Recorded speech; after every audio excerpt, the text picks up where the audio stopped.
With archery hunting temporarily closed in the state of Iowa, attention now shifts to the imminent shotgun seasons.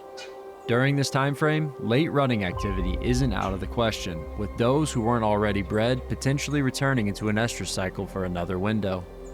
Most powerful, though, is the draw of the best food sources, and this is where our team's focus lies. Kicking off the Iowa shotgun seasons, the midday of December 2nd sees Mike Reed heading in to move a redneck blind for an upcoming hunt with wife Catherine. Well, it's Saturday, December 2nd, opening day of first shotgun season here in Iowa.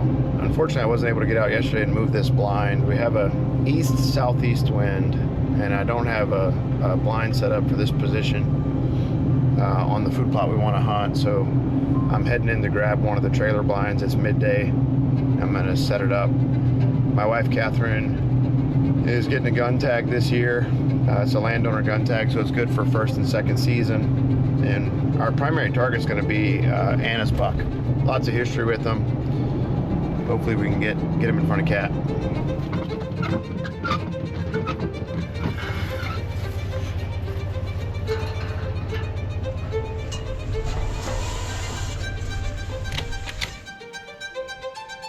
Just nice, slow squeeze. Take your time. Keep your eye on the target.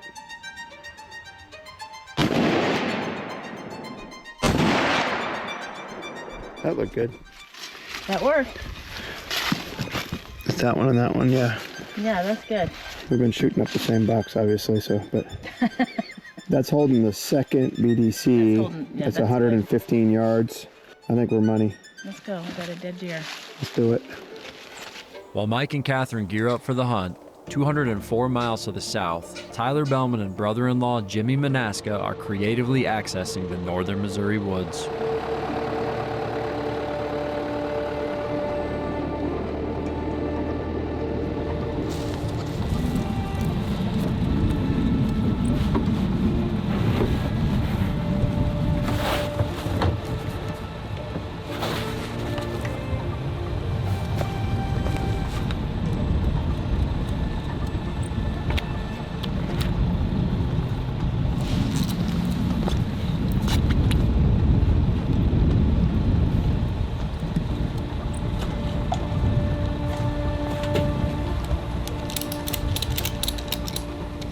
Well, it's the evening of December the 2nd, and Jimmy and I are out making our late season push here, trying to get Jimmy on his third buck.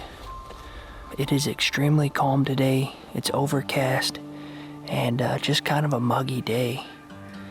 With it being so quiet and still, we kind of got in here in a unique way. We had my dad drive me in the bucket of the tractors. These deer are used to him being back in here, and we had to do a hanging hunt. So what that allowed us to do is get in and out of here without those cows following us and hanging around underneath of us all evening.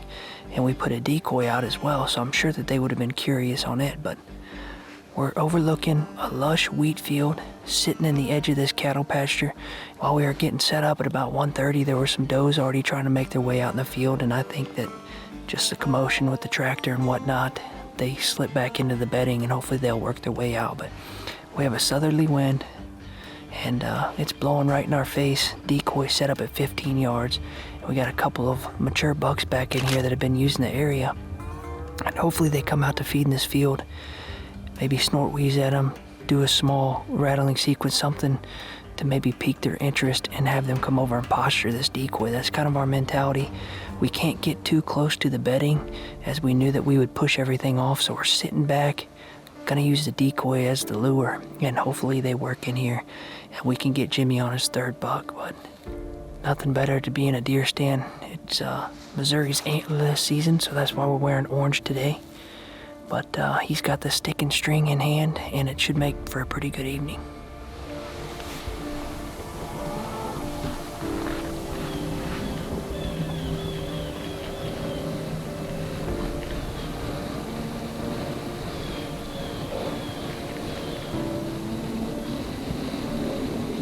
While Jimmy tucks in, hoping to continue his buck streak, back in Iowa, Mike and Catherine are arriving to the farm, meeting up with Rye Ludwig.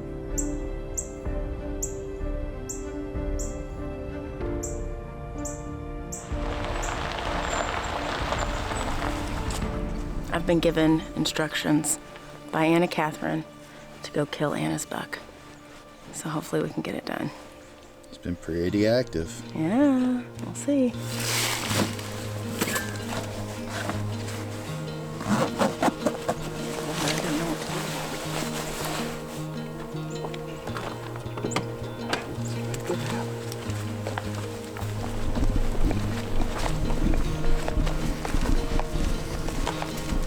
It's Saturday, December 2nd. Mike and I are sitting in a redneck blind, hoping to see a mature deer pass by. It's not too cold. It's not windy. That's true. It's a perfect day Yeah, to shoot a buck. that's right. So we'll It's your see. first sit of the year. It is my first sit. Anna Catherine has given me direct orders to shoot Anna's buck. So hopefully Anna's buck comes out. He's been very active in this area, so we're hopeful we'll run across him tonight. Yeah. We're hunting over beans. We've got a really light east-southeast wind, so I drug this blind in here earlier today. I had to move it because we didn't have anything set up for it.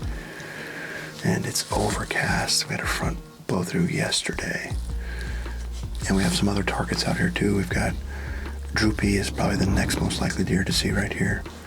There's a couple other ones as well that if they give us a chance, I know for sure they're 5.5, and it's still a big deal for both of us to come out and have her parents watch the kids, and so Kat likes to be pretty efficient.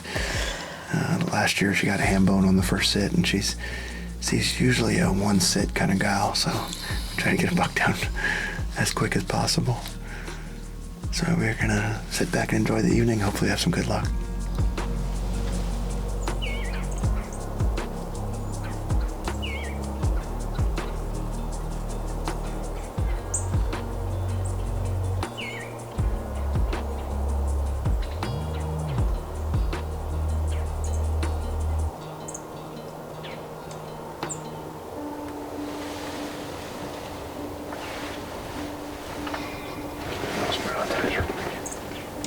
What deer is this?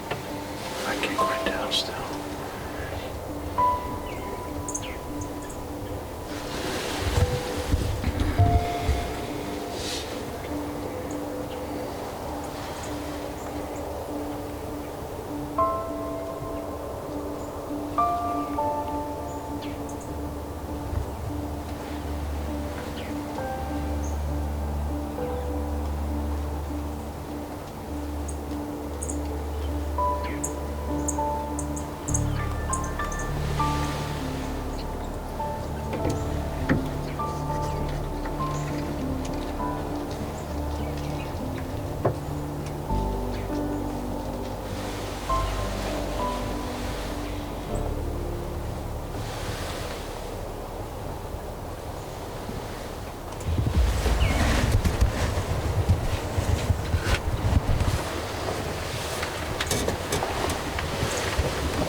Crease behind his leg. You can shoot him there, watering away. All right, shoot him when he stops. Shoot him when he stops. Shoot him when he stops. Go ahead.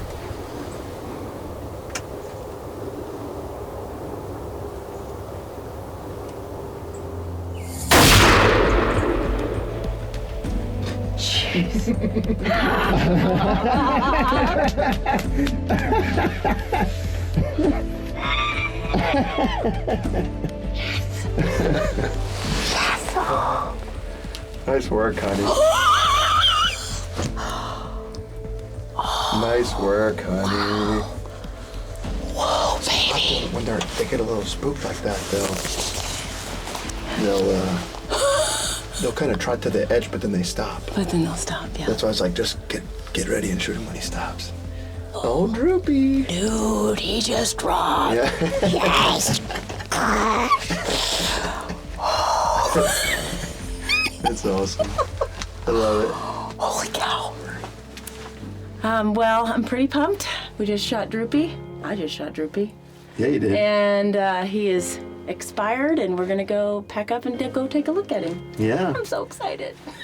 So Clock crazy. was running down. We had 30 minutes left, and really good hunt. Lots of good movement tonight. They've been moving the entire time, and this area, we don't have the window open here. We're only 20 yards to the fence, and out of this corner window, I'm like, buck right here, and pick up the binos. It's Droopy. They're reacting to the blind a little bit, but anyway, he stopped and gave her a quartering away shot before he actually got out of here. Put him down. Let's go take a look at him. Let's go. Go tell the kids. That's right, we need to call the I kids. know. Whew.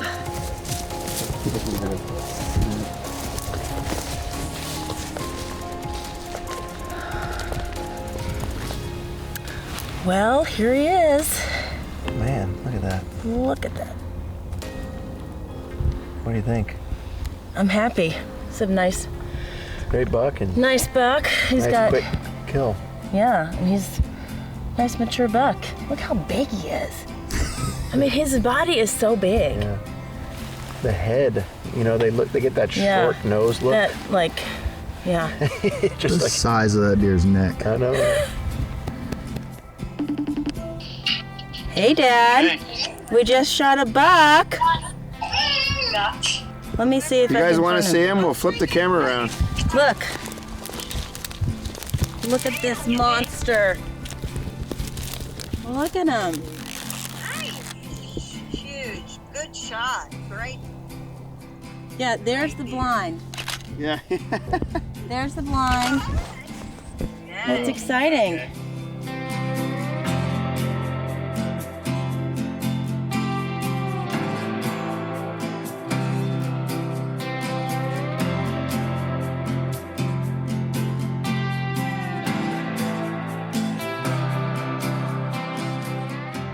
While Catherine, Mike, and Rye celebrate the great start to the shotgun season, back on stand in northern Missouri, Jimmy and Tyler are still waiting to see their first deer.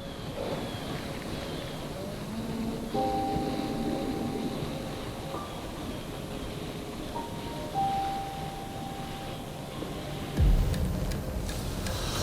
don't know if he's gonna jump or not.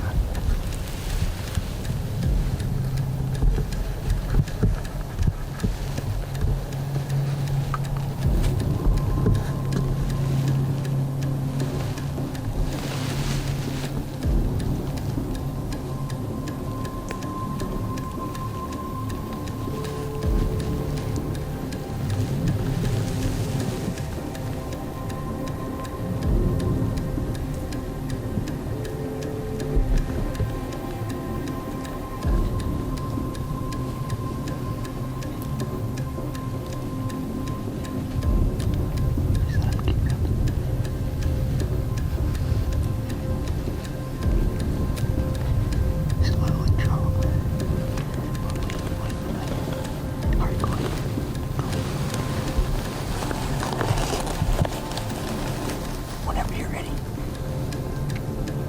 Babe. Babe.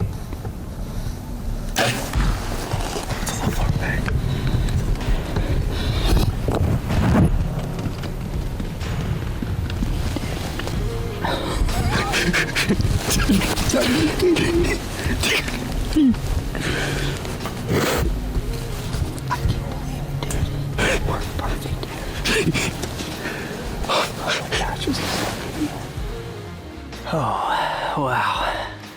That was a textbook hunt, exactly how we drew it up. Only deer that we encountered all night is the one we wanted to shoot. This is crazy. Yeah.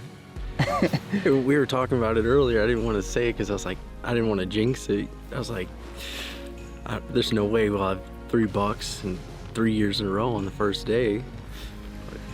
Oh man, this is amazing. Well, the shot looked good, maybe a little bit far back. Deer's definitely gonna expire. We're gonna give him some time and probably head back to the house, recoup, get some lights and give him some time, but probably the last 20 minutes of light here that we had and everything came together. And I couldn't be more excited for Jimmy. This is so much fun getting out here and doing this with my family. And, man, Absolutely. give me some, brother. Oh.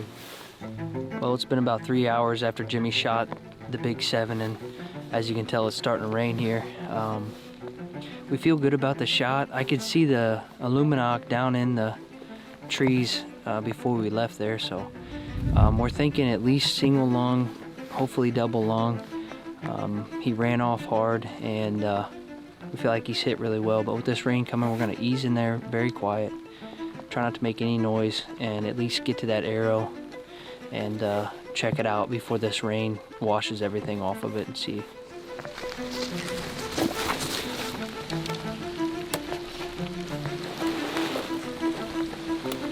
It's a good sign. There he is. Yeah.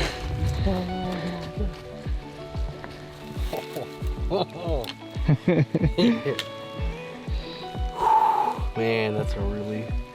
What do you go, 100, 150 yards? Maybe? Say that, somewhere between there. Congrats, brother. Thanks, brother. Well, as you guys can tell, we had a pretty eventful evening last night. We wanted to go ahead and get him out here in the daylight this morning as we started to get some significant rain there last night, and it just wasn't the right conditions to be out telling our story in the rain. But it seems like just yesterday we were kind of in a similar situation with Jimmy here. He's been on 4 total hunts with a bow in a matter of 3 days in the last 3 years. So his first archery hunt ever, he shot that really good 8-pointer the following year, which was last year. We hunted that morning with no luck, and then he harvested another big 7 with his bow, and then of course last night. But it never gets old. You know, Jimmy and I were joking in the vehicle. We were like, we have to have a stale hunt eventually, and there's no way that it can happen again. And Sure enough. yeah, it just, everything worked out perfectly. A lot of these deer that we chase, we have a lot of history, and this particular deer, we feel like we've had 2 to 3 years of trail cam pictures with him. He was on the home farm. It's where I was born and raised, where I started hunting, and it just means a lot to be able to share this with Jimmy and get out here and share this passion with him. And I just wish that I had the luck that he's had. Is he hasn't had much time in a deer stand, and his track record's really good. But they don't always play out as you draw them up. But yesterday sure did, and we couldn't be more excited to be sitting behind another big 7-pointer. And I know Jimmy is tickled pink to wrap his tag around another deer. But thanks for tuning in to Midwest Whitetail.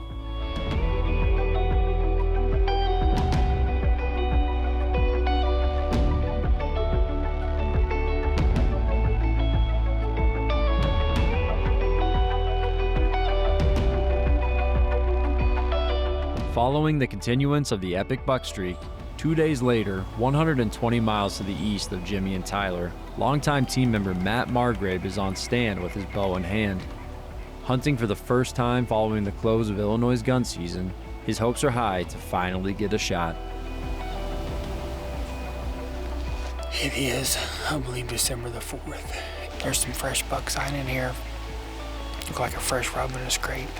It hasn't been there too long, so I thought this was my best bet because it's the coolest it's gonna be all week, so hopefully tonight will be the night.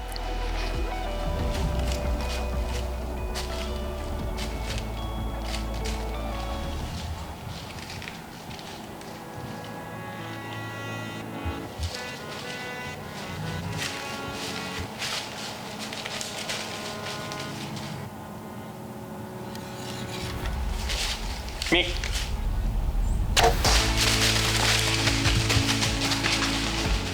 Pretty excited. I didn't know if I was gonna end up filling my tag this year here in Illinois or not, but really happy to be able to shoot a mature buck.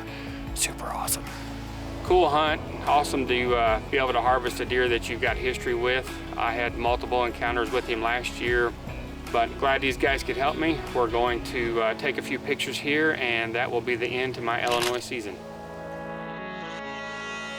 Despite the less than perfect weather, the $3 down provided by Catherine, Jimmy, and Matt's hunts ignites the torch of hope that late season may yet be as good as the past few months. Hoping to join in the celebrations, Justin Carnes, Drake Lamb, and Skip Sly have been hard at it preparing to hunt with Justin's sister Jenna. Utilizing the past few days to move around the Cuddyback cameras, the evening of December 5th sees Jenna heading in for her first hunt of the shotgun season. All right, December 5th, it's Iowa's first shotgun season. It's Tuesday, and we got a strong north-northwest wind this afternoon. It's like 17 mile an hour, and it's gonna pick up. And we've got access like 150 yards off the road into this blind we've got set up on an old grain trailer over some cut corn. There's this 8 that we've seen a couple times earlier season, and he's been hitting these cuttybacks coming right out to this cut corn. So he's our #1 target tonight. Jenna's back on the gun. We got Drake back in town, so we're gonna go get it done. It's about 1:30. We got to slip in here quick.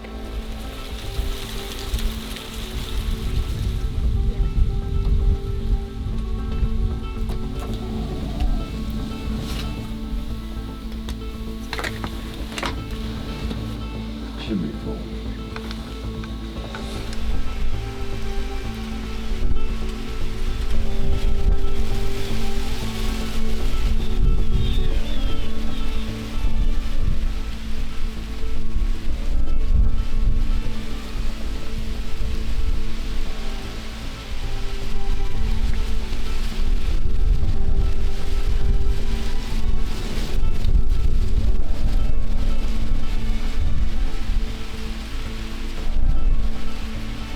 While Jenna and the crew tuck in overlooking the cornfield, that same evening, 45 miles to the south, Owen Riegler is also in the woods, heading in for a scouting mission.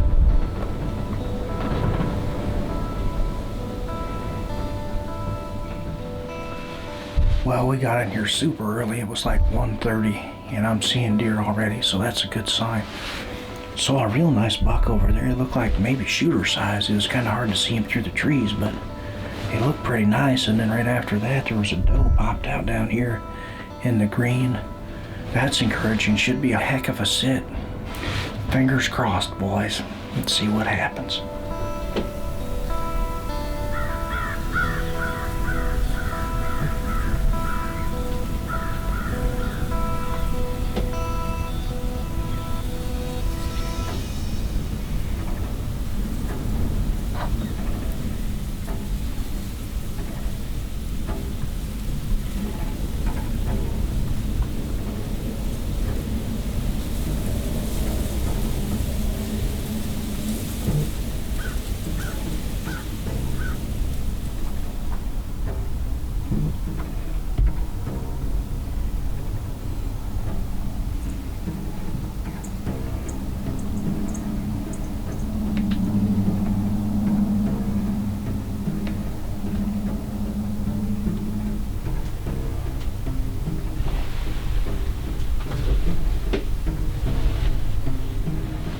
Well, we were right. They moved really well. I've seen, I don't know, maybe 10 racked bucks. Only 2 does, but there's an old buck right here beside me, maybe 50 yards out. That'd be a great management buck.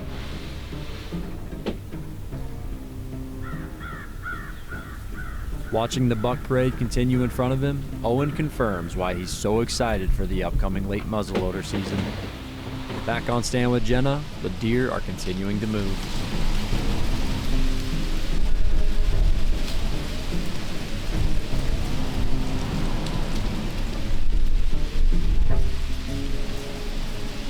That's that big 10, right?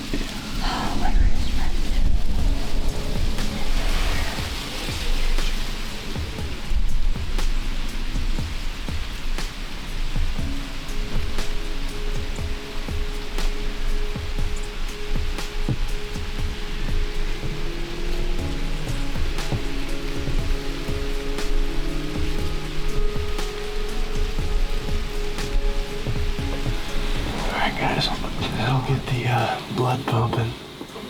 is a really big 10. He's 5 years old, and that deer's gonna explode into something the next couple of years. He's on the pass list for this year, but anyway, we've had a pretty good hunt so far. We got that buck and one other 3-year-old, and maybe a spike bumping some does. I think we've seen probably 15 or 20 does. We got about a half hour left here. And if it happens, right where he pops out, he's gonna be about 100 yards in range, so we still think he's gonna do it, and we got plenty of time.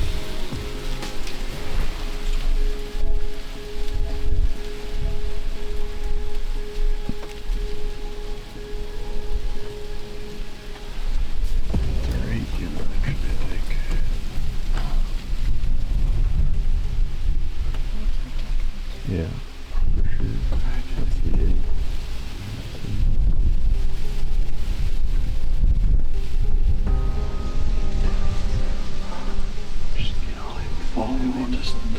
We're not in any hurry.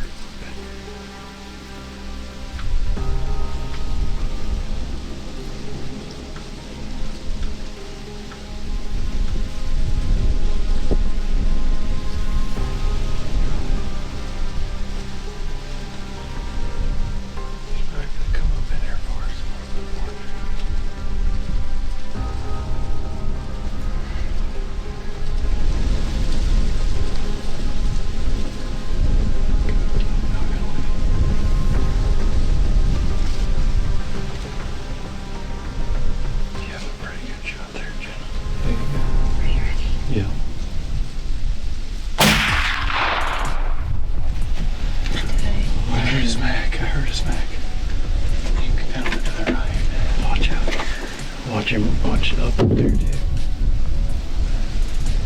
I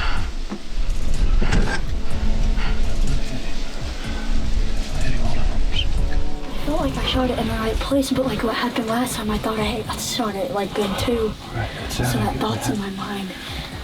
He was perfectly broadside to us. That was it. That was it. All right, well, that was the deer we were in here after. These does over here were looking down in here. You know, maybe he crashed in here. Couldn't see him run up out. Oh, buddy, God. All right. Trying to be quiet here. I to not run him out of here.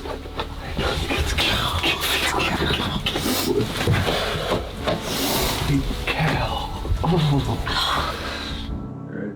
Right there. Boom. Double one. He's laying down there dead. Let's go. Yeah, he is. Oh, yeah. Oh, he's dead. Let's go. Give me some. Come on. Let's go. Oh, let's go collect. He's not far. He's not far. Let's go. What'd you do? I killed the big 8. You did? Yeah. Awesome. Smoked him. Double lunged him at 90. Did you put your hands on him? We're getting ready to right now, but we got the indisputable evidence now. We'll send you the video. Awesome! Congratulations. But, yeah, it was sweet. It was perfect. Send me the video or whatever. Hey, we will, brother. Thanks again. We appreciate it. You bet. Talk to you a bit. See ya. What'd you guys do? What'd you do? I shot my big 8. No kidding. Big 8. Perfect video. We got the double lung. He's toast. We're gonna go put our hands on him. That's awesome, dude. Shut-locked him. Oh, dude. Oh, yeah. Yeah, you ain't kidding. We're gonna get our hands on him, so we'll send you pics as soon as we get there. Heck yeah, man. Thanks for all. Congrats. Heck yeah, buddy.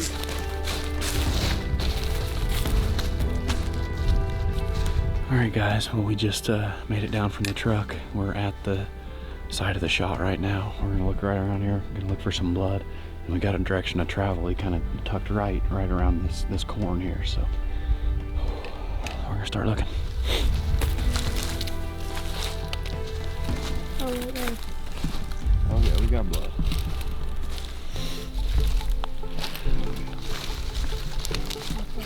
Where you at? Yep, right there.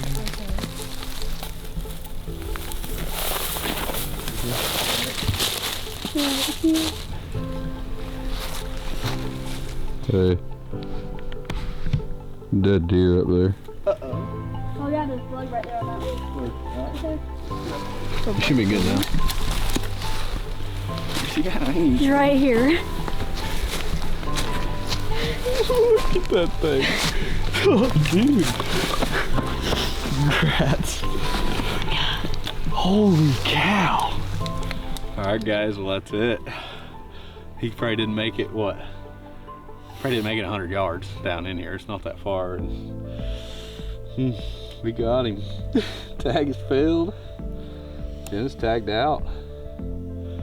Big 8. Look at that thing. I like this. This is cool. Yeah, it is. Dude, he's awesome. It's an old deer. It's just awesome. We absolutely love that. Kind of what happened tonight, that whole hunt, kind of epitomizes everything that Drake and I are about here. And you know, we were able to pass a 5-year-old deer that's a really, really big deer that anybody would be super happy to get an opportunity at. But you know, where he lives, we're able to let that deer get to the next age class and let him truly turn it into something special. And then we had the old big 8 come out, which this is a 6 or 7-year-old deer for sure. This is just awesome. Like, we're so thankful to Skip, and it's just amazing that he lets us come out here and hunt some of these older age class deer that you know, to be able to grow the world-class deer we're trying to grow on this farm, you have to harvest the mature deer, let those young deer come through and flourish, you know, and get to that age class. What do you think? I think I don't know what to say. I think that's what we're after. Me too. Big old mature deer and a perfect shot. That's what it's all about.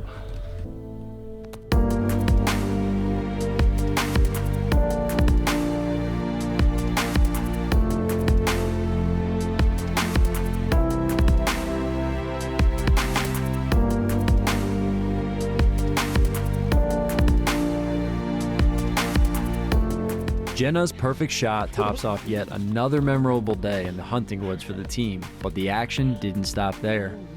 Back on the same permission property that saw Caleb Greiner enjoy some of the most incredible buck action we've ever had the pleasure to witness, the afternoon of December 5th sees Caleb finally get his hands on the buck he has been hunting. Isn't that a pretty shape? Oh, that's freaking beautiful. Look at how big his head is. He's got incredible mass. I mean, his frame's beautiful. As impressive as he imagined, the junkyard buck is down, courtesy of the landowner who graciously allows Caleb to hunt. A perfect crescendo to the story, Caleb's attention now shifts to the late muzzleloader season and hunting with both girlfriend Casey Murray and Midwest Whitetail intern Shay McTighe. 5 days later, Mike Reed is back in the woods, continuing to enjoy hunting time with the family. Following Catherine's perfect hunt, next up to hit the stand is youngest daughter Bryn. If you remember, Bryn tagged her biggest buck ever back in September, and since then she's been chomping at the bit to return to hunt with Dad.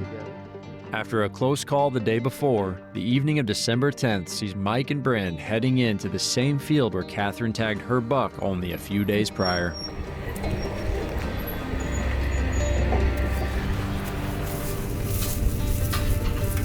Careful, lean it against the door. There's only 2 in here. Just right. We are in.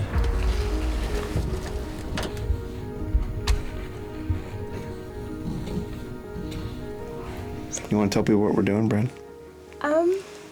we're going to hunt. And we're going to hunt Anna's buck. Or a day that pops up. It was December 10th, Sunday. And Anna and Bryn and I are back out at the home farm. We got Ty with us today. It's nice and cool today. That cold front came through last night. It was about 30 degrees, but with the wind, it feels like 20. So pretty chilly, nice bluebird day, high pressure. And we've switched spots. We've got more north in the wind, so we couldn't go back up to the cherry tree. We're down here at the bottom plot, and we're on the south edge of it. We hunted this blind in youth season. It's a nice spot. We've had success down here before. This is actually where my wife shot Droopy.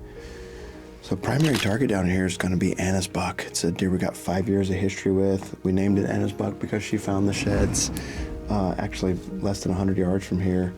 That was a couple years back. And there's some other bucks too that we might run into down here that we potentially could get a shot at. We actually had a surprise buck in here last night. Looked like a big mature buck, so we'll see if he pops out. There's always a shuffle going around this time of year. Sometimes it's second rut activity, so there's big bucks on the move. Sometimes it's deer that got pushed from people doing deer drives. And sometimes you get that post-rut go to food. And you know, we've got quite a bit of standing beans out here. And so it's always exciting to hunt this time of year. You never know what's gonna show up. We're excited. Bren's behind the 350. I'm gonna see if one of our targets show up. You ready? Yeah, I know I am. Let's get it. Let's get it. We got snacks and chocolate and my wild animal bread. Candy. She's getting all candied up, so we'll see if she can hold still.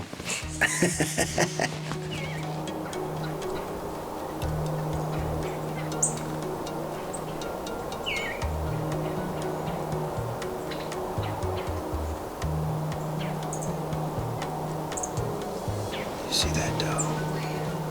Look, just look along the fence. She just went through the hole in the fence. Right there.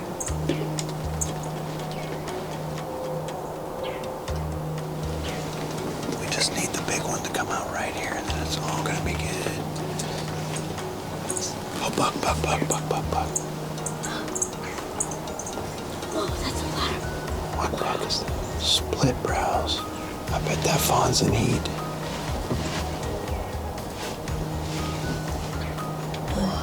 It's just chasing that girl around.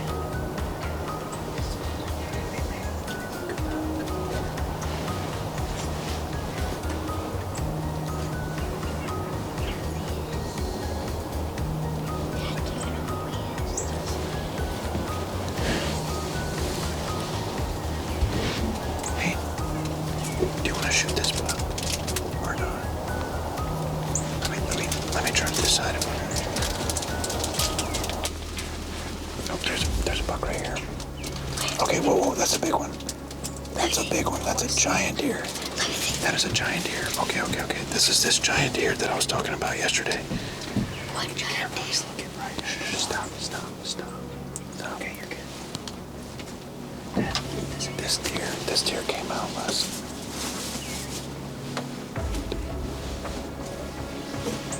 Just jump the fence. Oh, I see him. Don't. Brent, let's shoot that deer.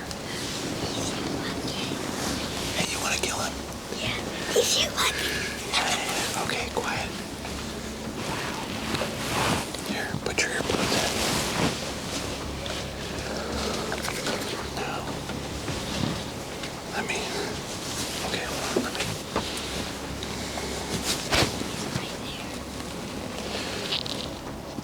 To the right, Brent, to the right.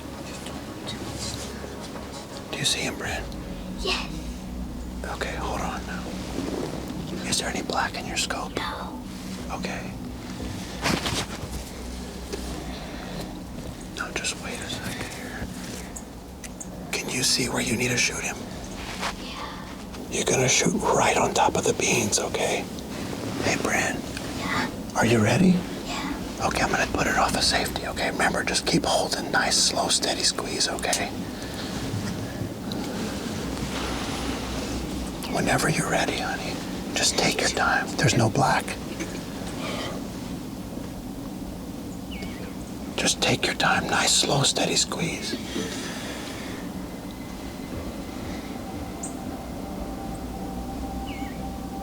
Nice and slow, baby. You got it.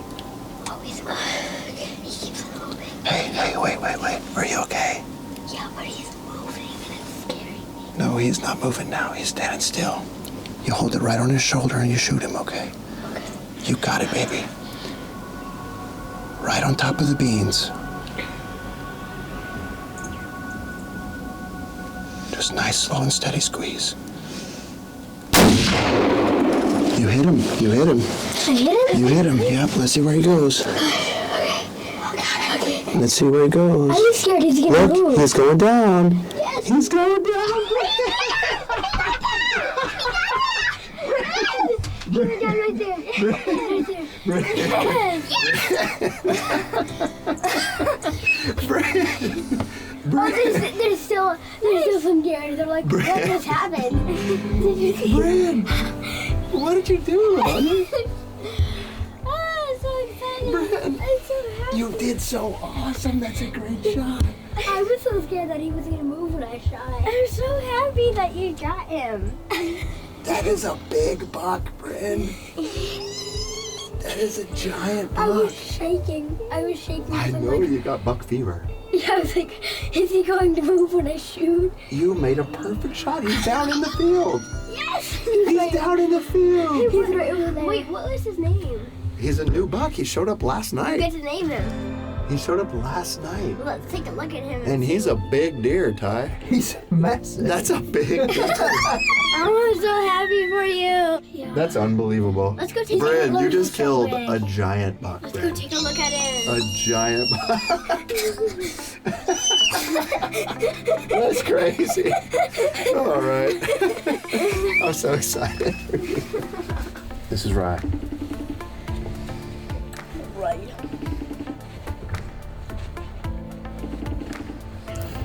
Hi. Hi, Rye. We got a deer. She got a deer. I got, Dad actually, you know we had a picture of him. It's a big buck that was on picture yesterday. Last night. And, yeah, and he That was... giant new deer? Dude, he's giant. I got him. He fell. Stop, friend. He's dead in the food plot. She smoked him. Let's go find him. Let's go get him. Okay, I'm gonna go get him. Oh my gosh. Brent.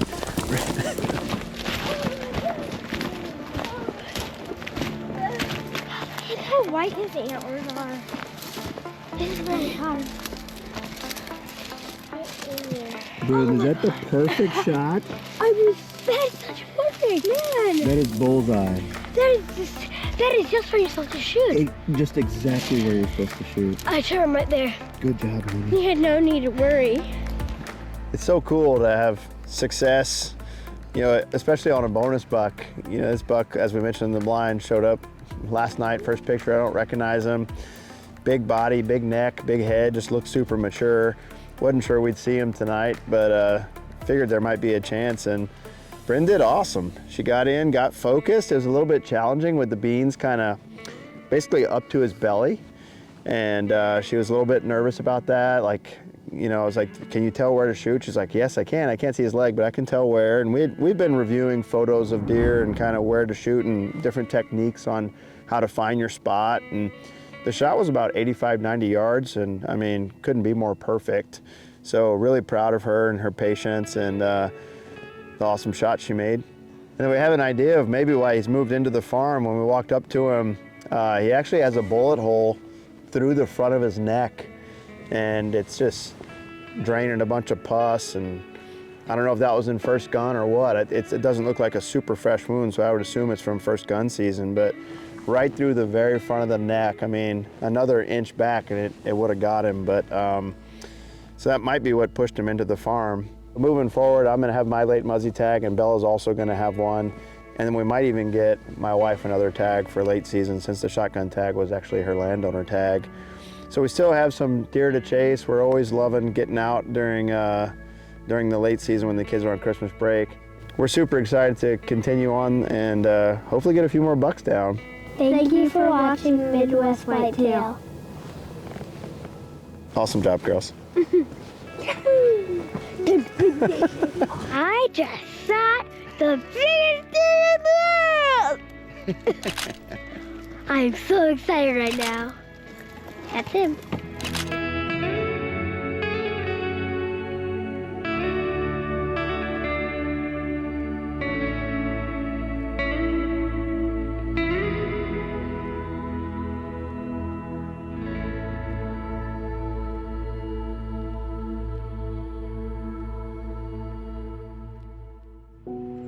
Also equipped with a shotgun tag, Midwest Whitetail intern Shay McTighe heads to the field with Caleb Griner behind the lens. Keying in on a bedding area next to a great food source, right away the deer begin to move. He's coming. Oh, he's coming.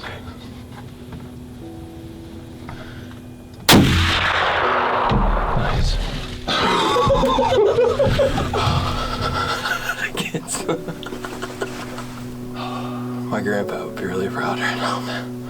I used to dream of this kind of stuff when I was a little kid, and just growing up around a hunting family, my grandpa wouldn't be more proud of me right now. So pretty unreal to be down here, be a part of this internship, experience Iowa with such a great team. It's been a blessing. I couldn't be more thankful. We got him. Tag is filled. Dennis tagged out. It's just awesome. Like we're so thankful to Skip. I think that's what we're after. Me too. And a perfect shot. That's what it's all about. Seems like just yesterday we were kind of in a similar situation with Jimmy here. He's been on 4 total hunts with a bow. It never gets old. He was on the home farm. It's where I was born and raised, where I started hunting, and it just means a lot to be able to share this with Jimmy and get out here and share this passion with him. And it's so cool to have success, you know, especially on a bonus buck. And Bryn did awesome. We're always loving getting out during the late season when the kids are on Christmas break. Thank you for watching Midwest Whitetail. Awesome job, girls. Like many of the firearm seasons throughout the country, the Iowa shotgun seasons are filled with long-standing traditions that see many hunters reunite for a small time frame each year. Carving out a tradition of their own, the Reed family showed us yet again why putting in all of the work during the dog days of summer is worth every drop of sweat equity. And after a grueling season filled with exceptional effort behind the camera, Shay McTie's hunt in honor of his pap reminds us that working hard leads to great opportunities. Not to be overstated, the gratitude all of us at Midwest Whitetail have for our annual intern classes is extremely high, and we couldn't be happier for Shay and Caleb's success. Sealing the stamp of approval of the claim that 2023 might just be our best season ever, the crazy part is that it's not even close to being finished. With the late muzzleloader season ahead of us and a winter blast incoming, the entire team is buzzing with anticipation of newly activated tags that promise a fresh start. Though it's not the same as before, the rekindled excitement we feel reminds us of the days we were chasing November.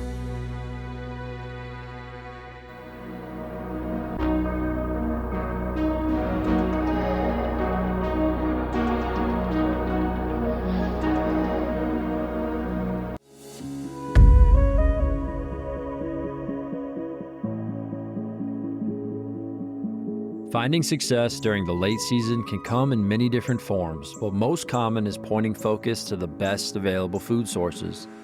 Fresh off of a strenuous few months thanks to the annual rut, bucks now change gears and shift to exerting energy packing on the pounds for the winter ahead.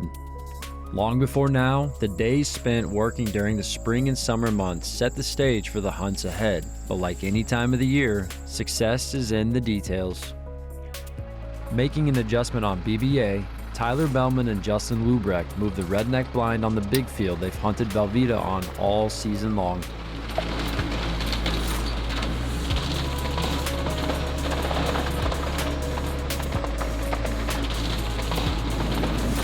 Well guys, here it is. It's December the 14th. We're down to our last option to kill this buck we call Vita. We're back here brush hogging this corn down. As anyone knows, if you've ever hunted over grains come late season and you get to cool temps, it's probably some of the best hunting you can ever witness, and that's what we're hoping here for as the last month of the season is we can get some cool temps and they'll be hitting this corn here. So we're going to give it about a week and then we'll be back in here hunting him.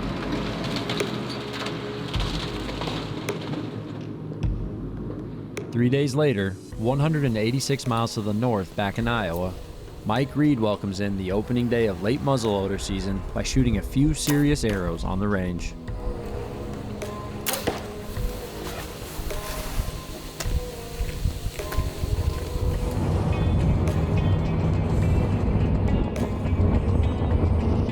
Rear seat reminder.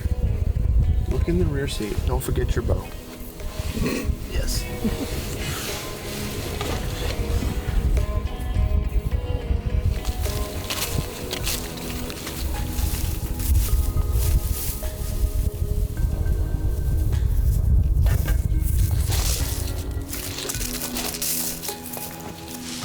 Well, hey guys, welcome back.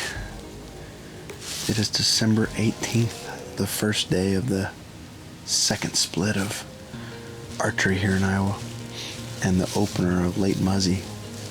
Was able to slip down to the river bottom farm with Rye. Had a front blow through last night. It's actually been super windy. It's in the 20s. Temperature-wise, with the wind, it's in the teens. Nice high-pressure bluebird day. It's been in the 40s the last 4 or 5 days, so this was a nice temperature swing. Should be some good deer movement tonight. We're sitting on some standing beans, so we're right off the pinch, the first good food source when they come out of the peninsula and through the pinch. And we're in this soft side blind. It's what works with the northwest wind. The other blinds are set up for south. So the northwest wind just kind of skirts down the edge of the willows here. And we're hoping to run into daggers. Daggers is, I'm gonna guess them at 7.5, but we haven't had any encounters with them this year. Last year we saw them just about every time we hunted the river bottom farm. And just a nice super mature deer. And the other buck that's been using the beans quite a bit, Stubbs is another one we have multiple years of history with. And he doesn't spend a lot of time on the farm in the rut the last 2 years, but he's been fairly active this year. We actually hunted, my family hunted through gun season, and my wife was able to take that buck Droopy on the home farm. And then Bella wanted to wait till Late Muzzy, so I talked to Bryn and asked her if she wanted to wait till Late Muzzy to help the crossbow, or if she wanted to get a gun tag, and she was all amped up to get a gun tag, so we got her a second gun. Her second sit, we had a surprise buck. He had popped up on the farm the night before, had one picture of him, and Bryn made a great shot. The rest of the family, they're excited to, once they're on Christmas break, we're gonna be hunting the home farm. We've got our good luck Christmas mouse in the blind with us, and Rye's falling through the floor. Looking forward to the evening and starting the next run.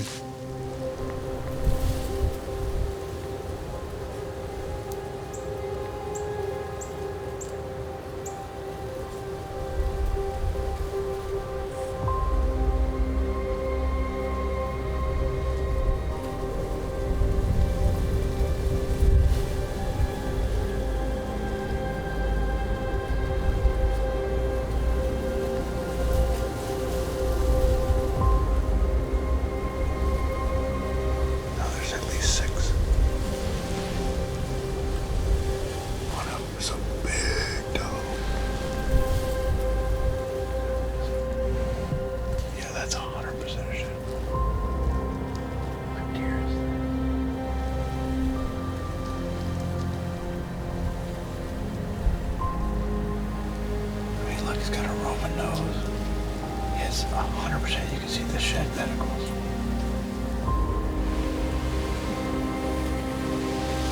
Well, that was pretty interesting seeing a shed buck on December 18th. You know, last year we had a lot of bucks shed early, but the weather was pretty harsh.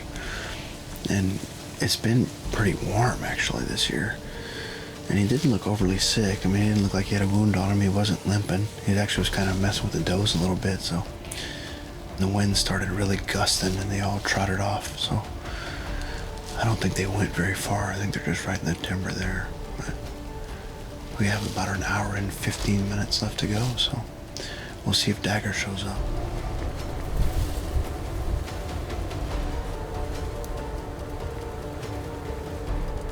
While Mike and Rye settle in hoping to lay eyes on either Daggers or Stubbs walking out of the peninsula, that same evening, 140 miles to the southwest, Owen Riegler is heading in hoping to cash in on the intel he acquired on his recon mission during the shotgun seasons. Hopefully I remember how to hunt after. It was October 29th was my last day. Well, I shouldn't say last day. I went and sat where we're headed today. When Chad was here, he was hunting first shotgun, and I went and sat, just no weapon or anything, and just watched. We'll see what happens tonight. We've got pretty good conditions, 33 degrees, northwest wind, so I bet they move decent tonight. Thank you.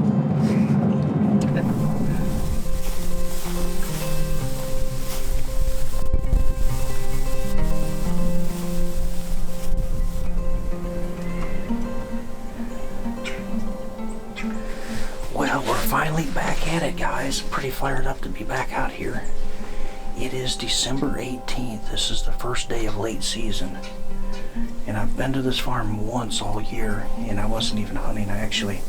Chad Holmes was hunting this farm, but I was sitting here just watching, kind of maybe finding a buck for him. He didn't have a weapon or anything. And one of the bucks we're after today, he walked out right here beside me. Walked right in here by these beans and greens and fed right there for a long time. That's an old buck with a floppy ear, so he could be on the target list today, and there's another nice 8 in here that I know of. But who knows what could be in here that I don't know about. I'm just not sure. I've got the muzzleloader with me. Now, if I've got a big deer that's high scoring, I want to kill him with my bow. If I want to manage the farm and shoot a management buck, I have no problem bringing the muzzleloader. So that's what we got today. And a lot of this sets up for a little longer shots too, so it doesn't set up well for bow hunting. But well, we'll set in here about 2:15. Pretty strong northwest wind here, 30 degrees or so. Be surprised if we don't see some good bucks.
That's your floppy-eared shed buck.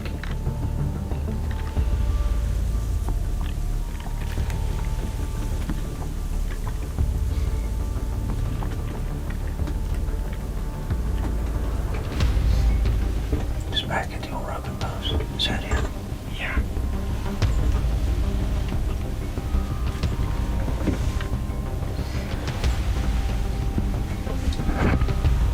Good footage. Yeah, oh yeah.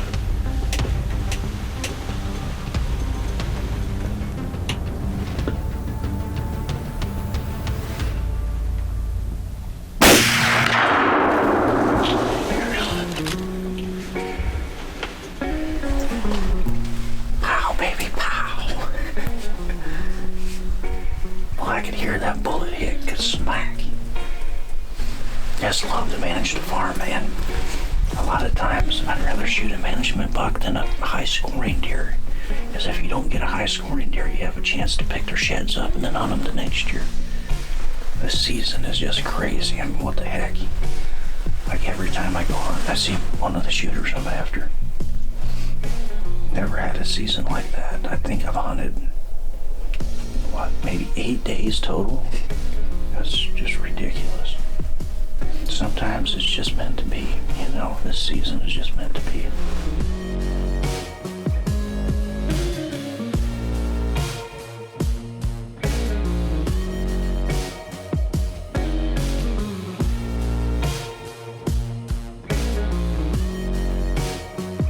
Soaking in the picture-perfect hunt he and Devin just experienced, Owen enjoys the moment and prepares to take up the trail.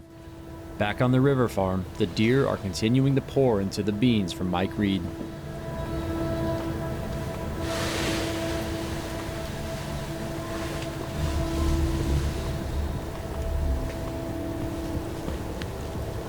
Broken 2 is coming. Shit, bro. He looks sweet.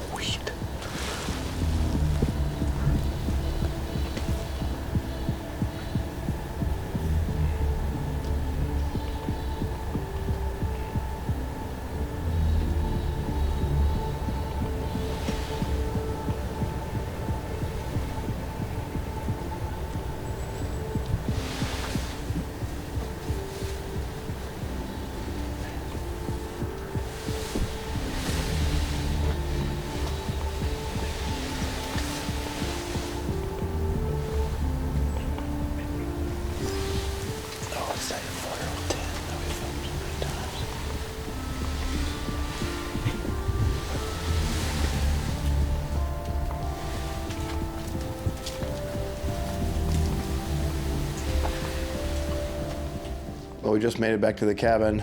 No daggers, of course, but that broken tooth 10 buck, that was a nice encounter with him. He's a 5-year-old, narrow 4-year-old 10 that we've had a few encounters with this year. A bunch of 2 and 3-year-olds, 2 shed bucks. Ended up having another shed buck come out. It's interesting. Obviously, lots of environmental stressors this year, and I'm sure it had something to do with it. But nonetheless, it was a really fun sit. It's fun to have deer up close and personal, and we'll stick after him. I'm going to be back out, I believe, Wednesday, and then starting this weekend, it'll be the kids. We're going to really enjoy Christmas break like we do every year. Back with Owen, the duo are on the hunt to locate first blood.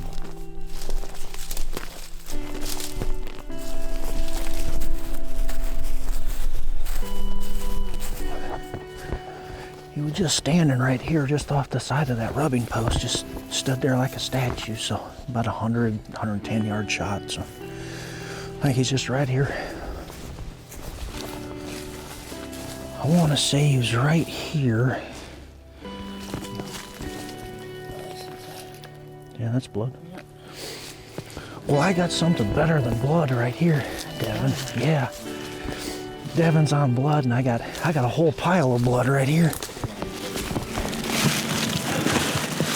You know this buck. I know you guys don't get fired up on these management bucks like I do, but I love to manage the farm. Going into this late season, I just wanted to get a management buck, you know, keep managing the farm and make it the best it can be. And this was one of them. The other buck we were looking for was that floppy-eared buck, and he'd shed both sides. And I'd seen him, about 10 days ago, and he had both sides, and so that was interesting to see he had shed already. But this old boy came in, do some good eating right there. Not a super high scoring buck, but that's exactly what we're after, those kind of bucks. So, heck of a year. That's all I can say about that. Let's get a tag on him.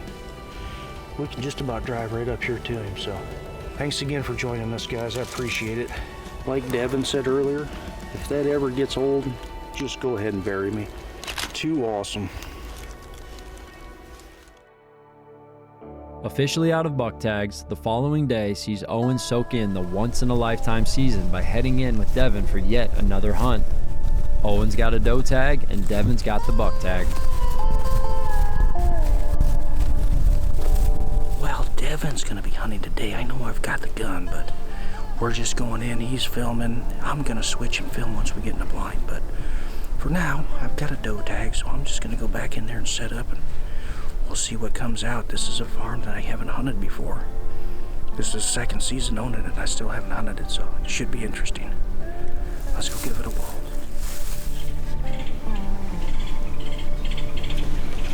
All right, guys, it's the second day of late season. Opening day was yesterday, and Owen and I had some fun hunts last night. What you want for a late season hunt. We're setting over some beans, and we got some monster buck brassicas drilled in there, so it should be a fun sit, and we'll see what happens.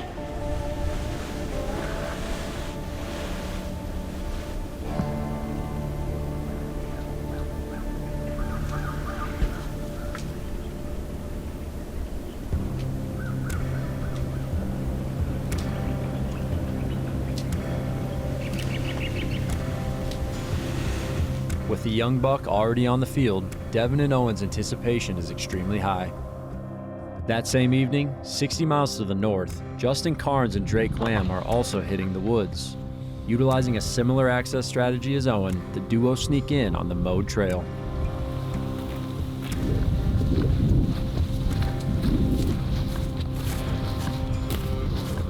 First sit late season. Headed in.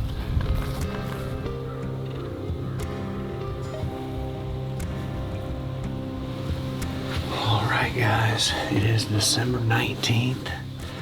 Late muzzleloader season's been open in Iowa. This is day 2 of it now. Drake and I are down here at the farm this afternoon. Luckily we were able to sneak out of work. Had to work yesterday for the opener, but we're sitting over this cornfield, tucked in this redneck. We've got a south wind today, so we're kind of blowing it just off wind. This setup is perfect. Been waiting on this spot all year long. Anyway, there's we got 2 big 10-pointers we're targeting late season on this farm. One of them's got a really short 2 on one side. Both of them are nice mature deer. Another good thing about this field is it's windy today, really windy. It's only about 40 degrees, so it's not super cold, but this field's down in the bottom, so that kind of helps these deer stay out of the wind. A lot of times, late season, you get a really strong wind, and you have a food source up on a hill. Sometimes the deer won't even come out. We're gonna kind of pick and choose our shots, hopefully get something down tonight, but we're praying on some snow, some really cold weather that would really get it, put us in the money here, but let's see if we can't get it done tonight.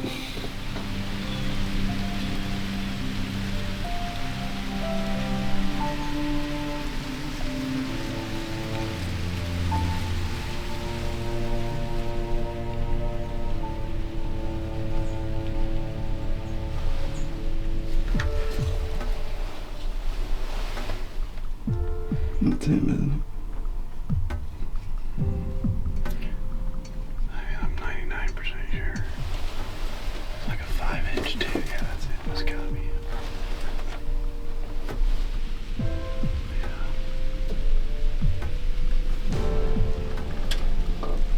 That's it. Look at that eye.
he's going down right there.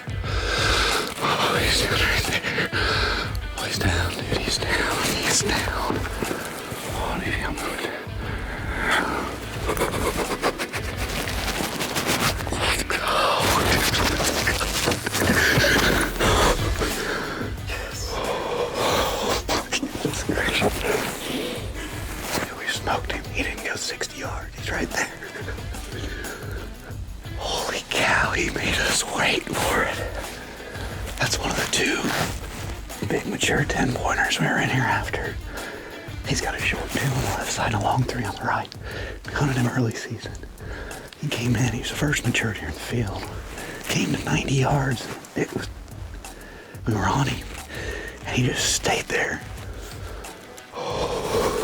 Let's go. That's my first tag. Let's go.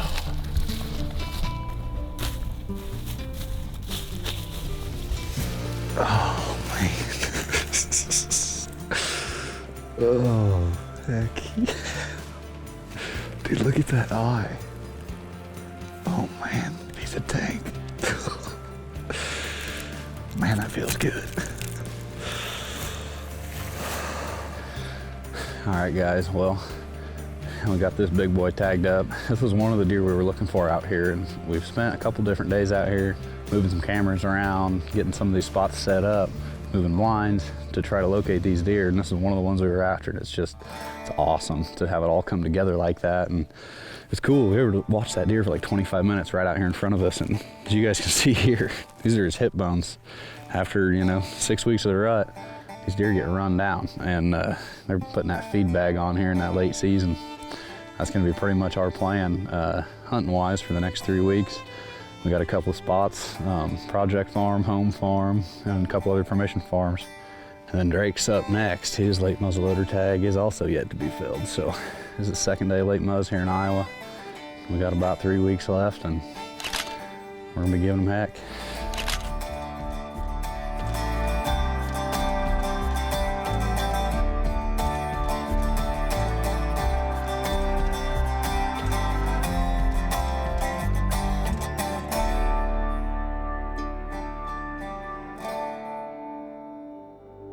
The following day, 140 miles back to the east, Mike Reed is again gearing up for a late season bow hunt on the river farm.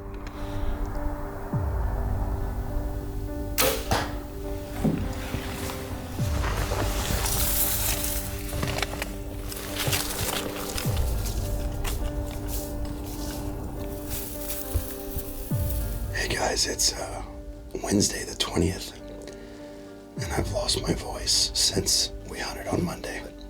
Had a good day at work today, and then Ryan and I slipped down to the river bottom farm. We're on the same food plot, but we've got a southeast wind, and so we're in the redneck blind that I shot Kelsey out of. And we slipped in here a little after 2 o'clock, and we've got a couple deer out in the food plot already. It's 49 degrees. South switching to east. So pretty warm for this time of year, but the primary target is daggers. He really seems to be quite a roamer for a 7.5-year-old, but I've got the new RX-8 in hand. Excited to see what the afternoon brings.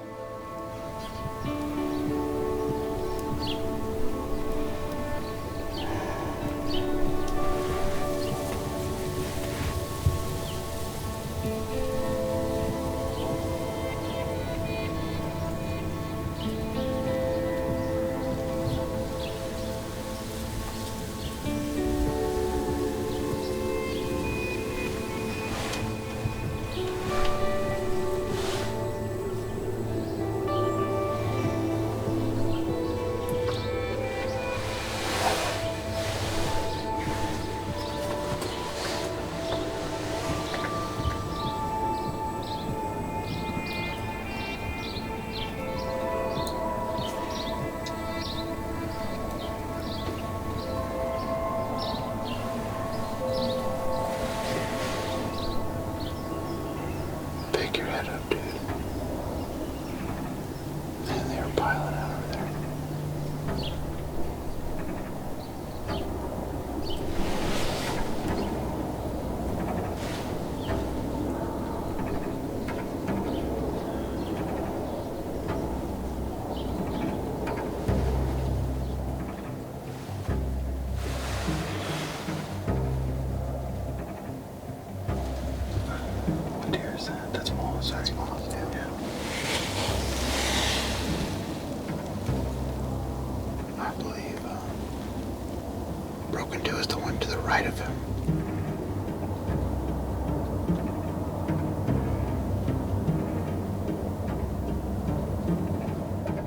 Well, that was a super fun sit.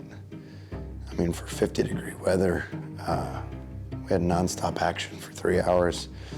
We saw Moss right at the end, Joey B, the Broken 210. We call him Tiki Barber. The movement pattern was also very interesting. A lot of times they come towards us and work their way to the north, but they just fed at the south end of that, and then they went east through the willows. I think out to the cut corn over there.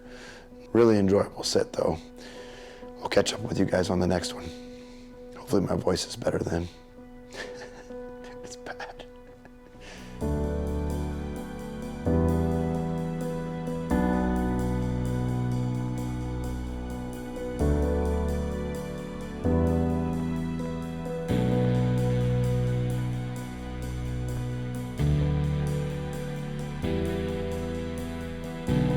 Over the next 4 days, the Midwest experiences a warm-up that subdues the deer movement, but not the efforts of our team. I'm in the blind here at the home farm. We're doing a little scouting out of the redneck tonight. Hello everyone, I'm out at the home farm with my dad and Rye after Anna's buck. Really pretty out there.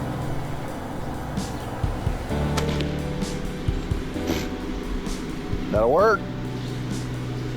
That'll work. Look at that. Good job, bud.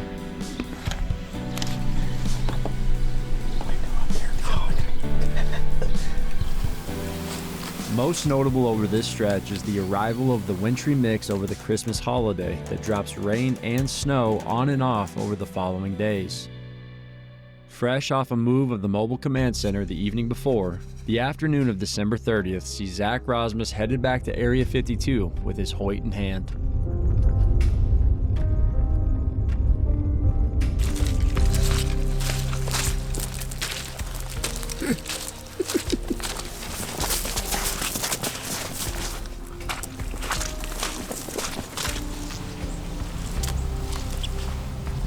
All right, welcome back down to Area 52.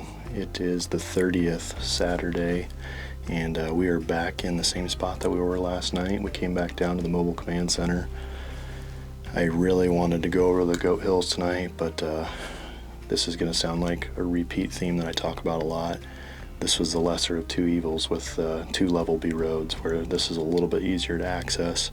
We're down here after T-Bone. We talked about a little bit last night that he's pretty much the primary target down here on Area 52. If we put in the time at this location, I feel pretty confident that we're going to have an encounter with him. It's just whether or not he's going to come into bow range.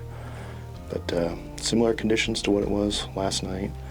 We're up in the high 30s. It's damp. It feels damp outside right now, but we have almost a westerly wind, like a straight west. So that's a little bit different, but still sets up good for where we're at tonight. So hoping the deer get more acclimated to the blind tonight and continue to work their way in.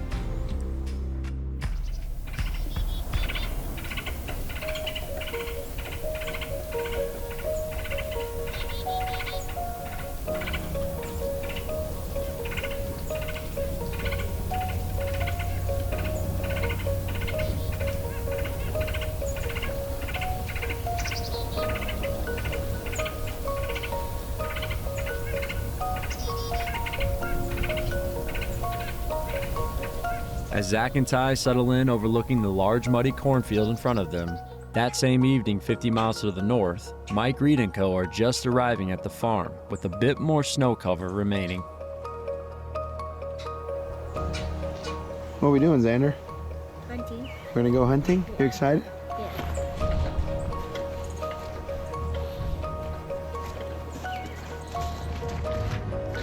Well, I got stuck in traffic, so I am making my walk to the blind now. Mike and everybody's in the blind, so I'm trying to be a quick hike in before the deer start moving.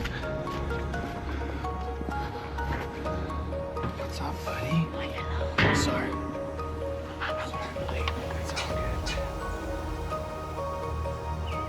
Well, welcome back, everybody. We are back down at the home farm. It is Saturday, December 30th. It's Rye and myself, along with Bella and little brother Xander. And we're at the bottom plot where my wife and Bren both had success this year. We've got probably the best bean plot is right here. And we finally have the correct wind to get in this blind that sets up well for the crossbow. They should be in good range. And so it's a straight west wind. It's about 41 degrees, so it warmed up a little bit today, but we still got snow on the ground. A couple of the deer we're after, Anna's buck is the primary target. That's a buck we have 5 years of history with. This is the most common food plot to see him on. The other buck that we're looking for is Krusty. You know, we've lost quite a few deer this year on the home farm. We had a buck called Sebastian that we had 4 years of history with. That was a 6x6, super mature deer, 6.5 years old. We had Sven earlier in the year that was 5.5, Big 10. And I don't know what happened to those deer. I don't know if EHD got them. I don't know if they got killed in shotgun season. We do have a lot of hunters around this farm, so it's very possible they could have gotten killed. We're hoping that Anna's buck or Krusty shows up. And you guys excited? Yeah. Ready to go? We got our hot chocolate, we got our snacks. Can only mean one thing, lots of fun. See if we have any luck.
Exact same thing.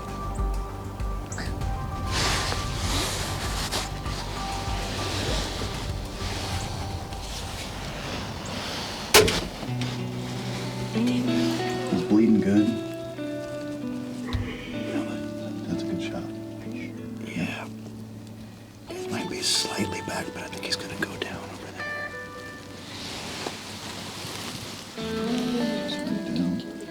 He fell over? Mm-hmm.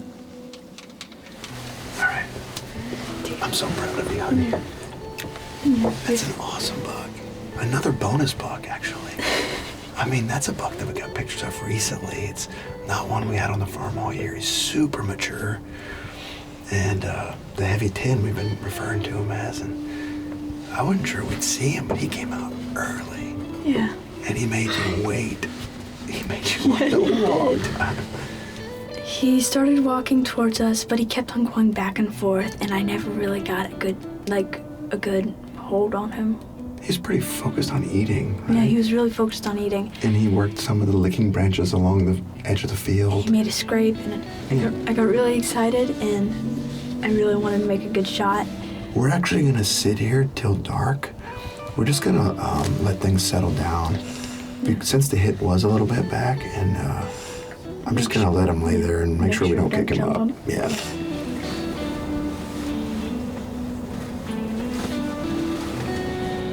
Deciding to stay in the blind and wait until darkness to take up the trail, Bella and company enjoy the perfect hunt.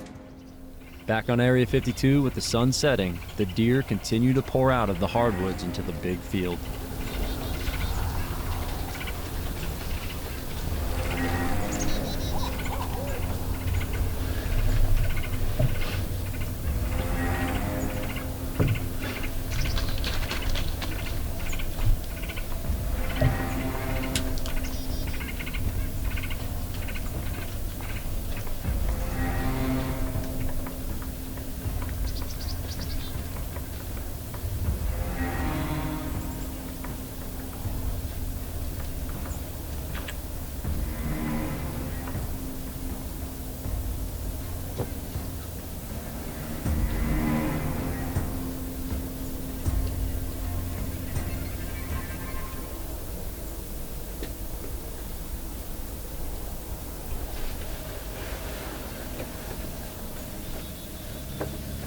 Buck. I'm pretty sure that's T-bone.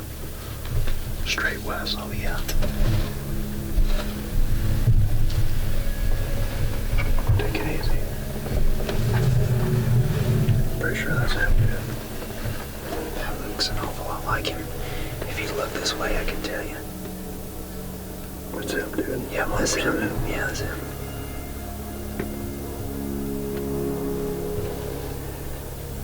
Just be mindful of these does to our right. Okay.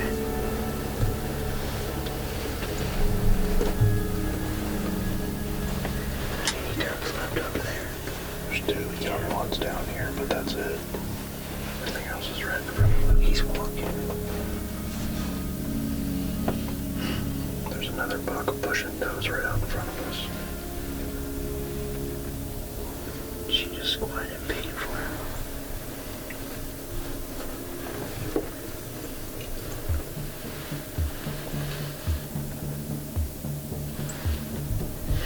Yep, he's coming. He's angled this way. Yeah, he's got his ears tucked back.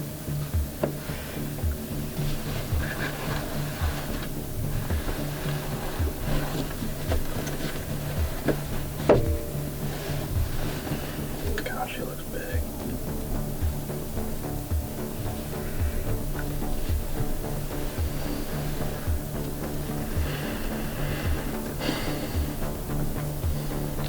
He's gonna walk these bucks off.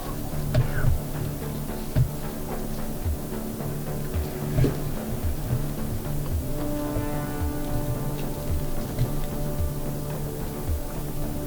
Good Lord, he's huge.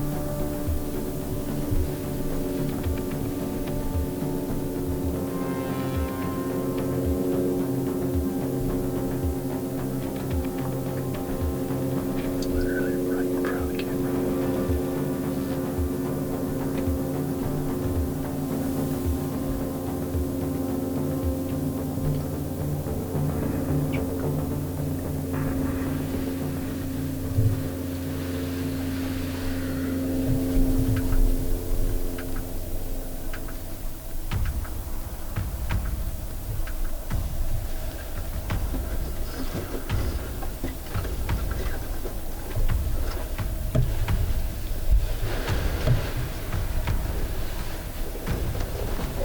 Good there, Ty. Yeah.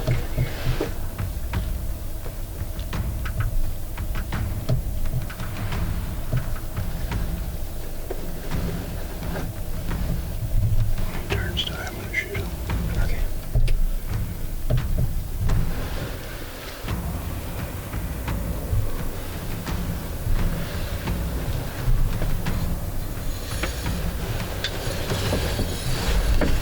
You good, Ty? Okay. Yeah, I'm good.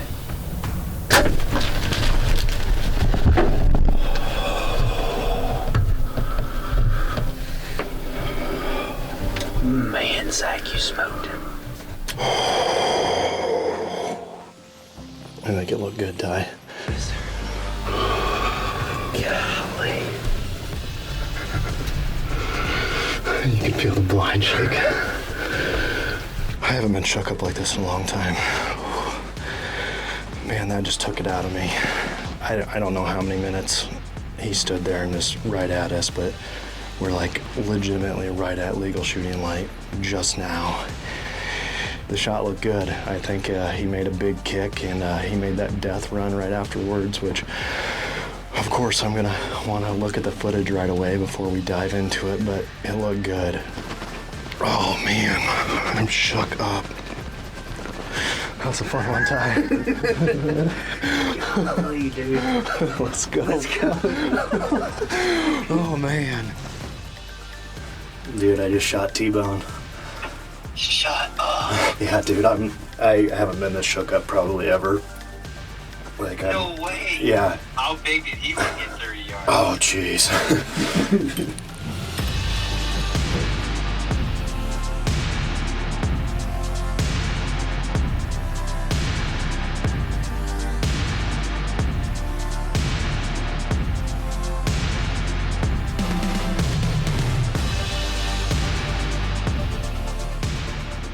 With 2 great bucks presumably down and phone calls made, Zach decides to back out, waiting on Rye Ludwig to finish taking up the trail with Bella and Mike.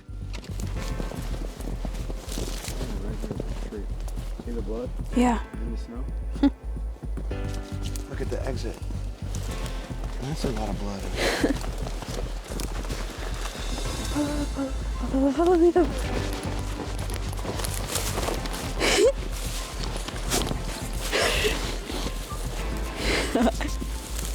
Sorry I ran, Rye. Yeah, you're right, I'm not. Look. He's huge! It did the trick, didn't it? It did. This is amazing. Want to come hold him, Xander? Can you hold him up? You think you can hold him up? Oh, he's a little heavy, isn't he? I can hold this side. I'll hold this side. Well, this is just amazing. I'm glad I've got such a humongous buck down. Look at the body on him, huh? I know, especially with Zan here. Yeah, I'm just really happy. It's pretty special to get just any And mature I'm buck really down. happy because he scraped the bad, and because that left the blood trail to come here. It's a good blood trail, wasn't it? Always consistent. While Bella and little brother Xander celebrate with family what just happened, Rye Ludwig hits the road to trek south to Area 52 to join the next celebration with great friend Zach Rosmus, who hopefully just achieved a lifelong dream. I knew you could be good. Appreciate you coming down, buddy. First one on the farm. Let's go. I think we're gonna find him right away. So. Are you ready to go put your hands on him? I made you wait 3 hours. This is taking some willpower. I appreciate it, man. Well, let's go get him. I'm gonna get my camera and then let's roll. Let's load up.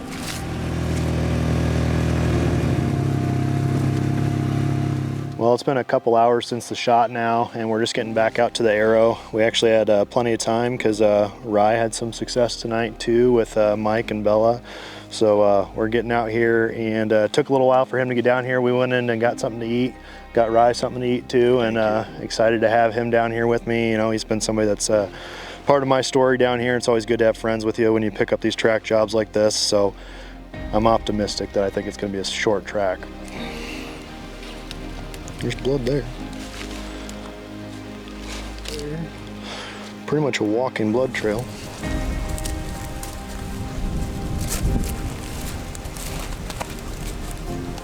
I got blood here. Yeah, there's blood here. Yeah, he comes right up here. He didn't even make it past the edge of the field. He's laying right there. Gosh, we probably did see him go down, Ty. Ty, let's go. Let's go. He didn't even make it past the edge of the field. Look at that frame on him. Yeah, he's been dead a while. Oh, man. That's just what sticks out, is just how wide and how tall those tines are. Such a cool buck. Big old brows. First buck down in Area 52.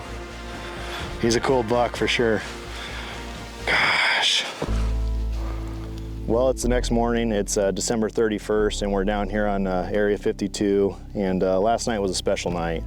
we were able to close off 2023 in a special way. And one of the things I talk about is that every single time I'm down here on Area 52, it just feels special. Like it means more to me when I'm down here, when I'm hunting, and every moment down here, I just try to absorb as much as I can.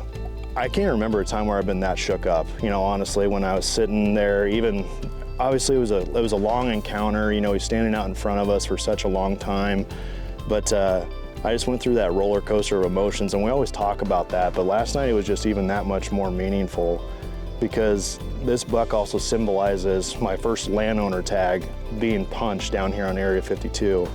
I've had some encounters, some great bucks, you know, it's been fun, but you know, it's not about just the hunting, it's about making those core memories down here. It's about spending time doing the land management, the sweat equity that goes into every single process down here. And this buck is absolutely a culmination of that, because you know, when you own a farm for 3 years, sometimes it can feel discouraging when you go 2 years without harvesting a buck, but the harvest is not part of the process that I love. It's the chase, it's the work that goes into everything that's culminated in sitting behind a buck of this caliber. And to be able to have those moments together with friends, you know, last night was really special. To have Rye, you know, drive about an hour and a half down here to help with the recovery, and to have 3 good friends with Ty, Gavin, and Kane sitting in front of me. I mean, Kane drove 2.5 hours this morning just to come over here and take photos for me, and this is truly special, and this will be a memory, and these photos and everything that comes along with this that I'll keep with me for a lifetime for sure, and this one will always mean more to me. So I appreciate you guys tagging along for the journey this season, but as always, we appreciate you guys joining us here on Midwest Whitetail.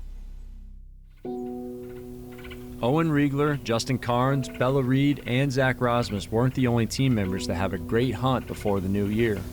Having already logged one incredible memory in the bow season, Brandon Witten is back in Iowa for the 5th sit in a row overlooking a large field.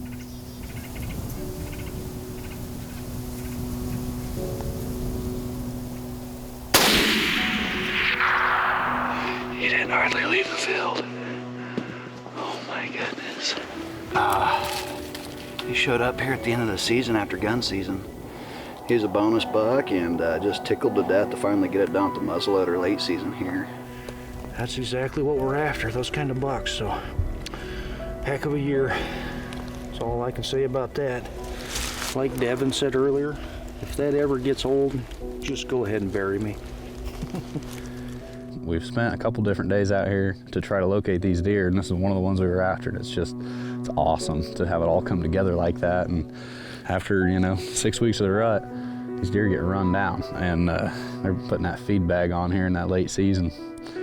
One of the things I talk about is that every single time I'm down here on Area 52, it just feels special. The harvest is not part of the process that I love. It's the chase, it's the work that goes into everything that's culminated in sitting behind a buck of this caliber. And this will be a memory, and these photos and everything that comes along with this that I'll keep with me for a lifetime for sure. While not as chaotic as the whitetail rut, late season is a time of year that provides a different kind of magic for hunters. Evident by every smile and high five across the past few weeks, the slower pace paired with generally cold weather conditions led to 5 bucks hitting the ground, continuing the unprecedented season for the Midwest Whitetail team. With an outlook ahead that only provides further excitement, the final days of the hunting season look to be complemented by more snow and an Arctic blast sure to shock the world around us. With plenty of tags left to convert into memories, each hunt is now an opportunity we dare not overlook. After all, sooner than later, all we will have are stories to tell, and a long, long wait until we are once again chasing November.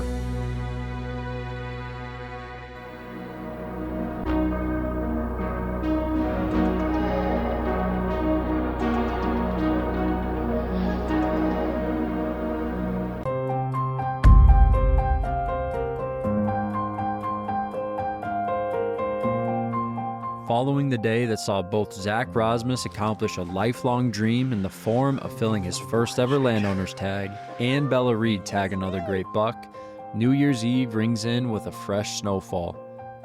Deciding to make a move for the evening's hunt, Mike Reed and son Xander are hitting the woods, hoping to get a shot at Xander's first deer ever. Why did you need sunscreen? It's not even sunny. Sunscreen? In your a truck. A van. It's not even something. That's the coyote track. Coyote track, deer track.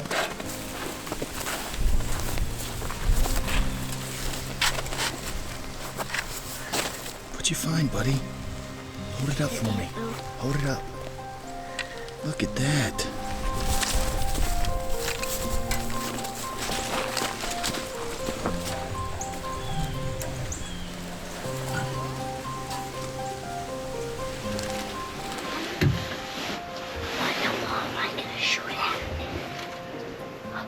I'll shoot this one and you shoot the next one. I really want to shoot the hill.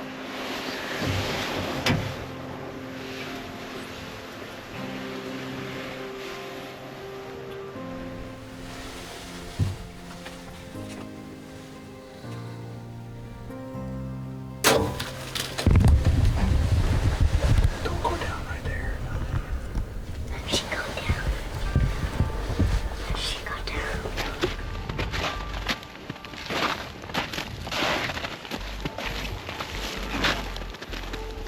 What'd you think about that? Yeah, that's huge. It is huge, huh? All right. Well, hey guys, the action has already started. It is New Year's Eve. Happy New Year's Eve to everybody. We're sitting out at my new farm that I bought last year. We made one sit on it last year, and this is the first time we hunt it this year. We've got the redneck trailer blind and a little 2-acre patch of corn here. Xander is the main hunter. He's been practicing a bunch with the crossbow. He's ready to go. We set this up just for crossbow hunting with the kids where it's all gonna be close range. And we've got a couple good mature bucks in here. And we no sooner got in the blind and that big doe walked in, so I took that opportunity to take her. She fell over in the food plot, so I just hopped out and went drag her down the backside of this terrace. Xander's tag is a either sex late muzzy tag. There were no more doe tags available for this county, so I couldn't get him a doe tag. We'll see as the night progresses if he doesn't get a buck down. We may just shoot a doe with his tag and call it good, but we do have a couple more days to hunt with him, so we might try to wait it out. We're hoping for a good night. It's overcast. It's been snowing most of the day. It's a northwest wind. Pressure's on the rise. It's upper 30s, so it's not super frigid, but good conditions all in all. Expect good movement tonight. We'll see how it goes. With a little 5-year-old. You a big man, huh?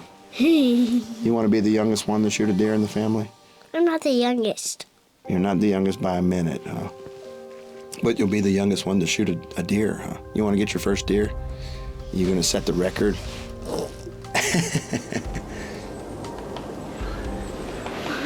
Tell me how you're gonna do it. Tell me how first. Up the back leg. Up the front leg. Yeah, the back of the front leg, right to the where? Yeah, so point to where you're gonna shoot him. Boom.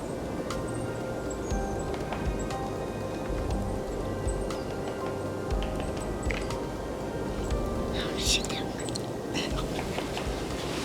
Please. Can I shoot it? Let's wait a little while. With the perfect start to Xander's big hunt, all sights are set on the nearby woods watching for the next deer movement.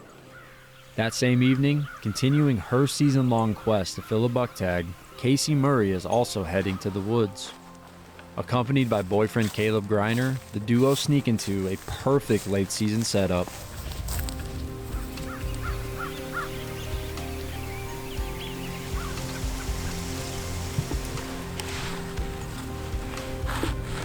Happy New Year's Eve. Caleb and I are spending our evening here down on this permission piece.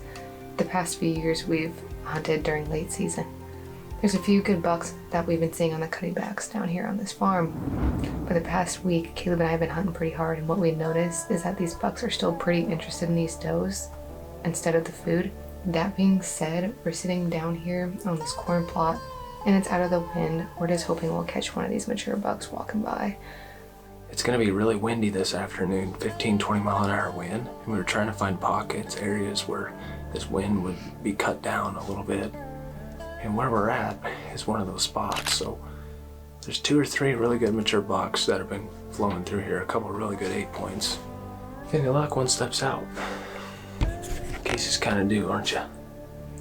Yes. Hopefully. Okay, that's too close.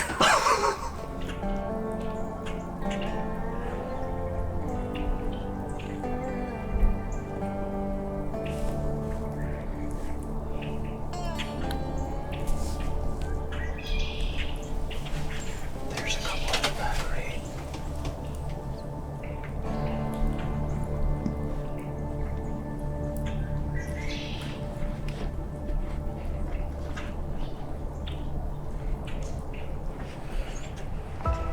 Right in front of us. Yeah. Okay, yeah, that's split route. That's split route. Yeah.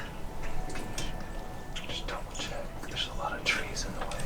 Oh yeah, that's him. Can you shoot? Good. Yeah, shot at his vitals. No, he's walking away, Caleb. Oh, he's following that doe. He's bringing her to us. Okay, here he is. Here he is. Right there. Walking right toward us.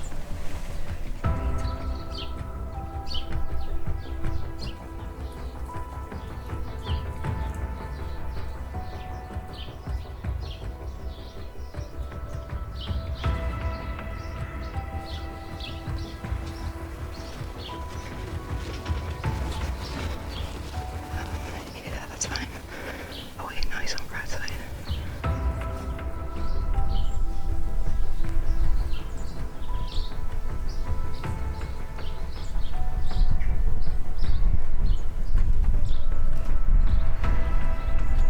Let him get clear out of the deer in the background, you know. We got time.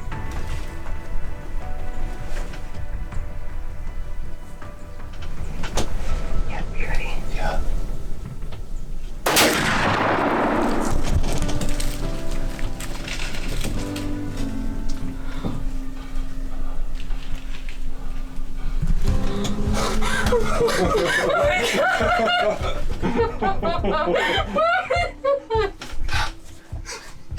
I'm so sorry for the emotions.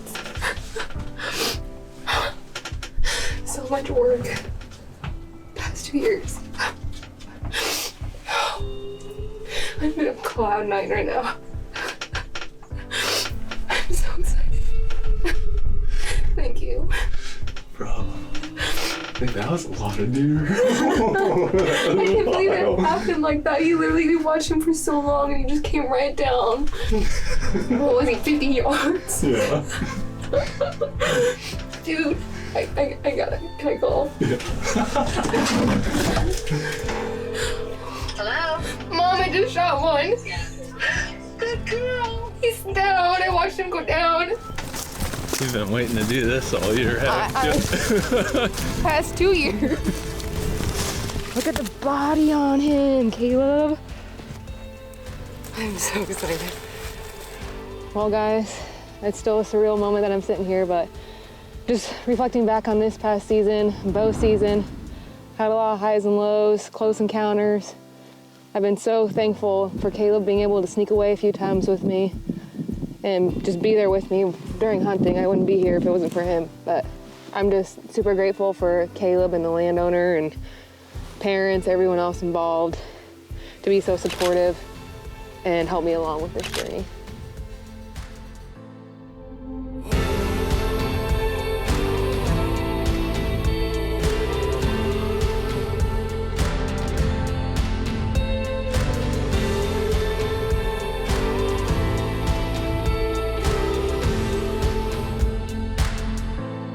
Back in the blind with Xander and Mike, the deer continue to move.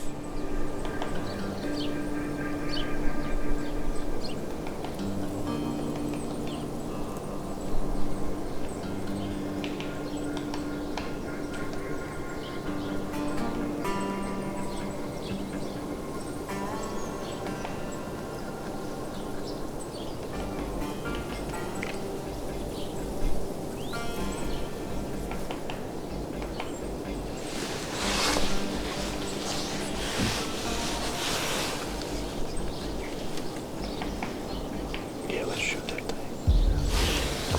Take your body. Gotta be careful not to scare anything else.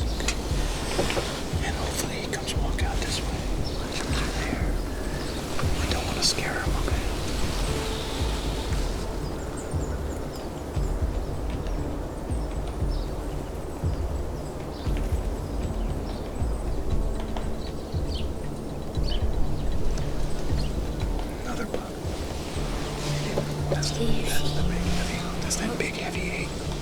Do you see him? Do you see him?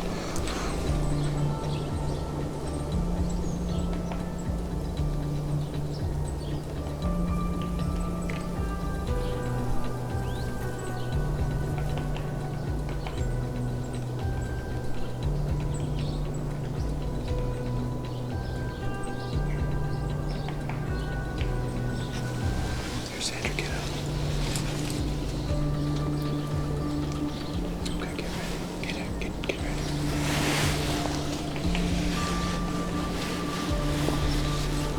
Can you see him? All right, you're right behind the leg. Yes. Just wait till he stops. Shoot him.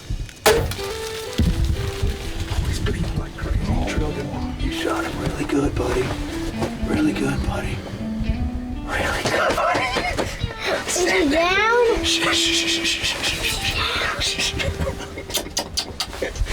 he down? Hey, Xander. Look at the blood in the corn right there. My buddy, that worked. Wait, is he down? I bet he is down.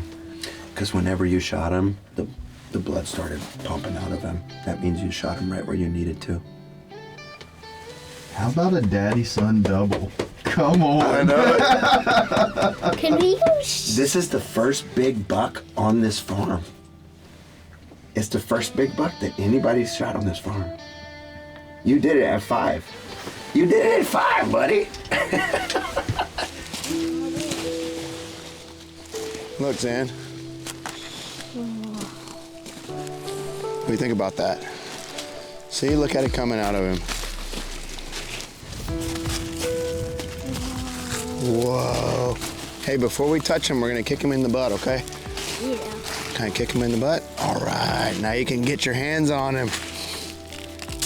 Buddy. Hey, buddy. Good job. That's unbelievable. That's a big old grandpa deer, Zan. Holy mass. That's a big old grandpa deer. What you think? Good. Can I see where the enter is? Yeah. See if you can put your hand around those bases. Wow. What'd you do, buddy?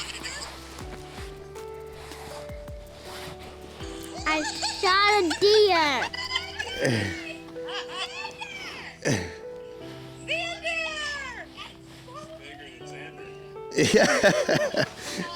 I shot it through the heart.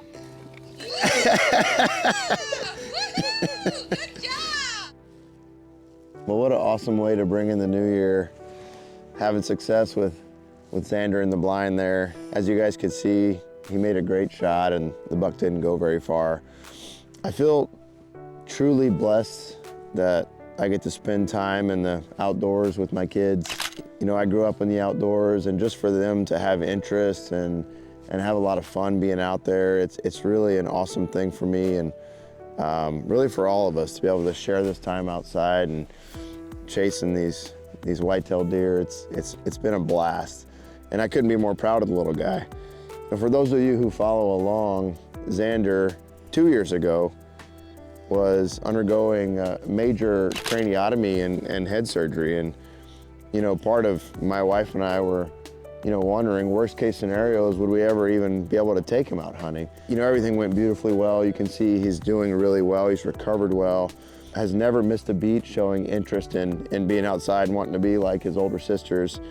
And for me, it really comes full circle to have him in the blind and experience such a moment. It just means so much, and it's been truly an awesome experience.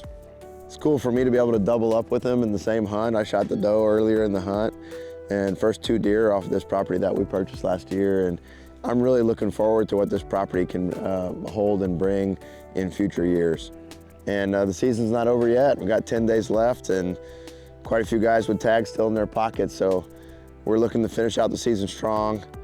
Thanks for watching Midwest Whitetail.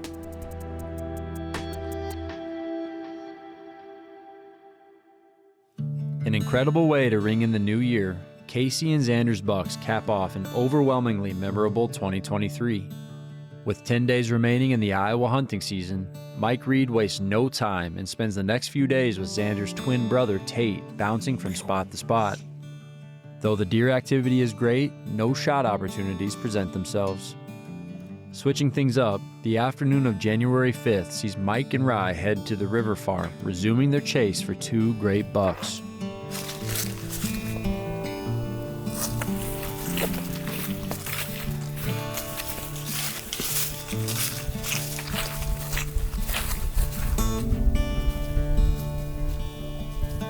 Hey guys, it is Friday, January 5th, and Ryan and I are set up down at the River Bottom Farm. We're sitting over beans. We're out of the same blind that I shot Kelsey out of last year. It's the first food plot the deer hit when they come out of the peninsula. And I actually pulled a blind down on that end where we've been seeing most of the activity. We're sitting back, just watching the plot, and we're not totally out of the game. I mean, the bucks we're after are stubs and daggers, and certainly could have either one of them come in range of this blind. But the deer, when they first come out, the movement's been late, last 30 minutes, they come out and they really hang out on that end of the plot before they head this direction. So I do think we're going to have the correct wind the next 2 nights, and so we're going to move in on that side and hopefully have some luck here over the next few days. We actually took Tate out, my other little 5-year-old boy, the last 4 nights, and we've been struggling to get him a deer in range, and he decided he needed a break tonight. So Ryan and I are out, and hopefully one of us can have some luck.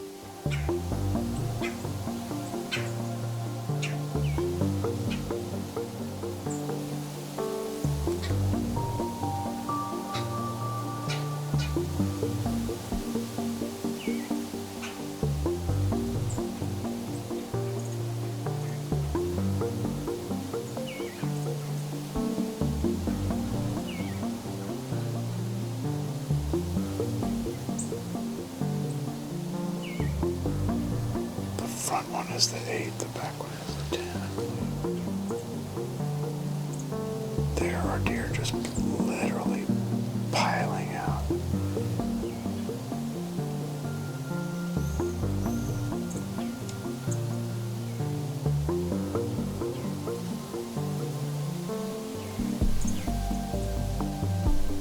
Is that my 4-year-old 10? That's the 4-year-old 10.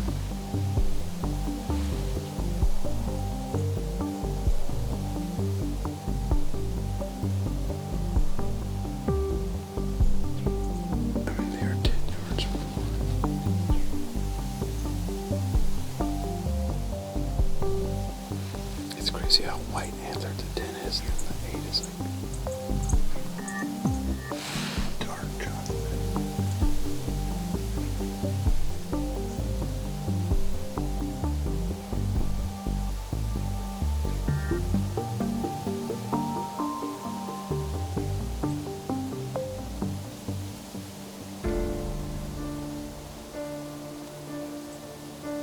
I want those sheds.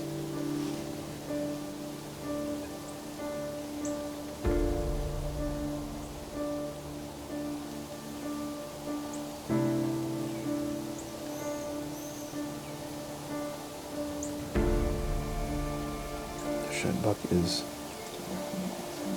like at the hitch.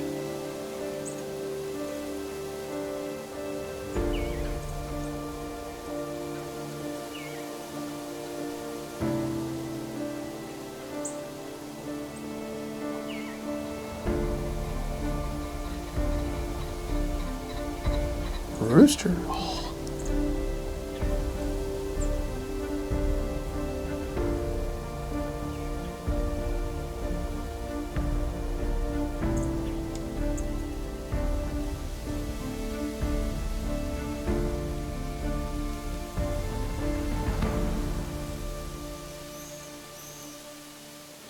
Well, another super fun sit down here at the River Bottom Farm. Really cool to see Moss again. Such a beautiful deer. I'm super excited to see what he turns into next year. Unfortunately, daggers and stubs didn't show up, but it's amazing how many deer are coming out of that peninsula. I mean, that's another 60 to 70 deer a night. And they've clearly adjusted well to the blind I moved in, down in that end. That's where they want to be. I'm looking forward to making some sits right there and having them really up right in our face.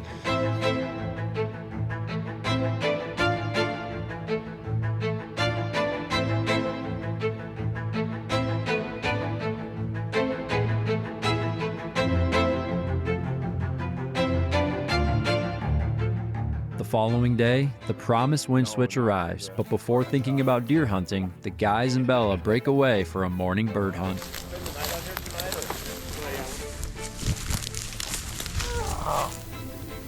Really hit it, it didn't fall. Boy, not. Leaving the field successful, attention now shifts to the afternoon. Loaded down with both Tate and big sister Bryn, Mike treks south to hunt the river farm. Tate, where are we headed? I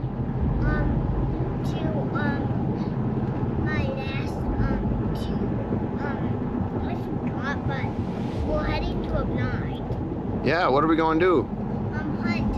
It's my last day of it. Yeah, today or tomorrow. You have 2 days left. We're going to try to get you a deer. Yeah. You excited, buddy?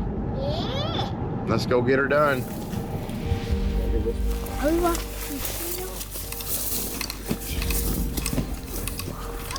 Where are we going, Mike? Going to the killing spot.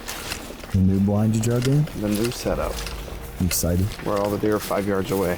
We're gonna be in the stuff. I can't wait. With 2 kids. It's gonna be hilarious.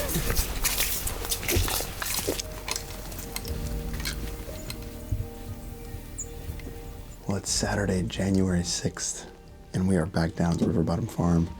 Ryan, Bella, and I went, along with Gavin, went pheasant hunting this morning. Got a couple of birds. It's day 5 for Tate, and it's actually the 5th different setup for him. We've set a different blind every time. We are in the south bean plot. We hunted here last night, Ryan and I did, but we sat on the north edge of it because we had an east wind. Tonight we have a northwest wind. It's about 40 degrees, low pressure, kind of, the air's heavy, humid. But this is the blind that every time we hunt this farm, if we can see this area, there's 30 or 40 deer that come in front of it. So the buck we're hoping that we're running to the most would be daggers. And then Stubbs is in here, and there's a couple other mature bucks that are running around. So we're gonna try to get Tate his first buck. We'll see what happens. We're excited. Let's go, buddy.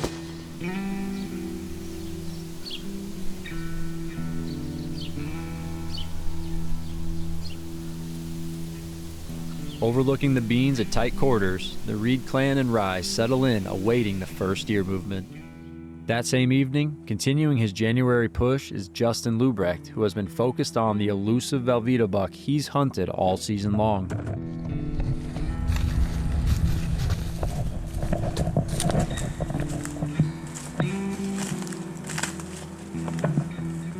Well guys, good afternoon. It's January the 6th. I've decided to come over here and hunt the buck 30 this evening.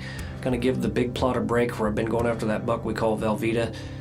We're overlooking some corn here. It's a very bulletproof set to get in and out of, as we got a short walk through the corn to get in here, and that's what's key when it comes to late season. You gotta be able to get in and out, because if you don't, you're basically about gonna hunt that spot 1 or 2 times and it's gonna be done. The deer's not gonna feed in there in daylight. So got a westerly breeze here. Like I said, it's bulletproof. There's nothing that's gonna come from the west side here. So we're gonna get settled in here.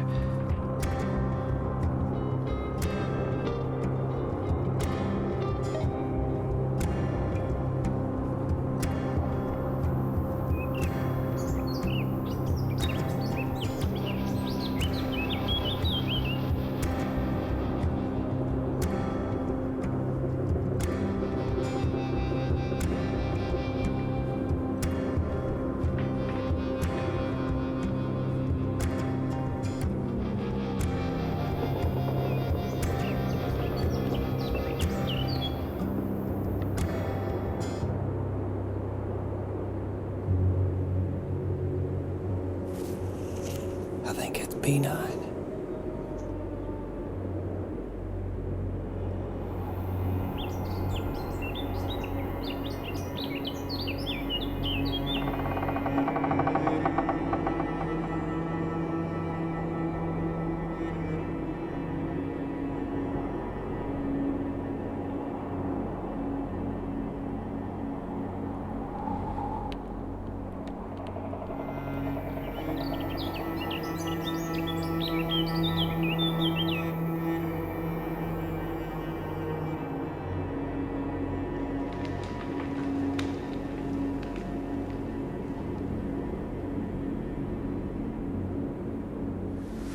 pretty exciting to have my first encounter with a B9 this year.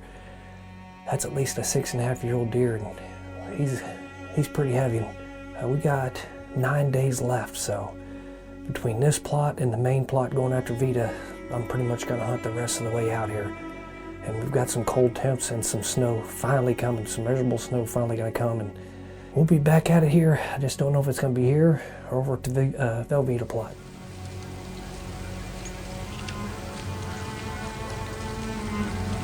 Though out of range, the great buck on the field has Justin on pins and needles for a hopeful opportunity.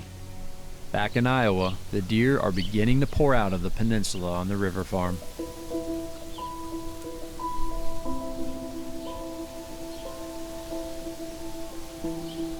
Big doe.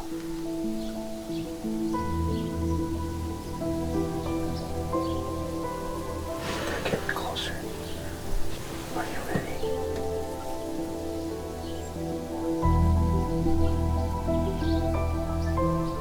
If we add them all up, we got a big one. Is that the 6x5? This is 6x5.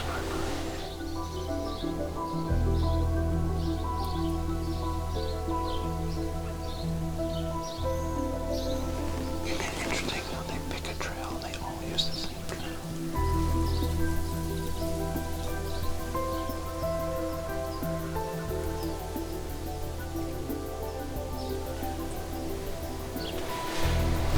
That's gotta be TV, right? That's what I think.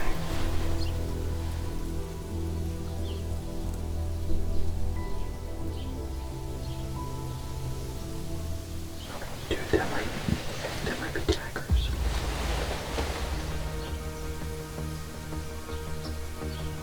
100% it's daggers.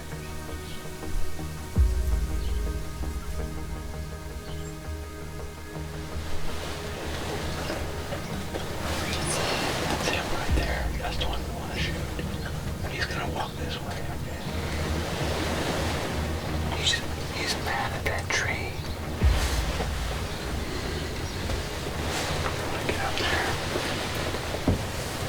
Careful, Dave.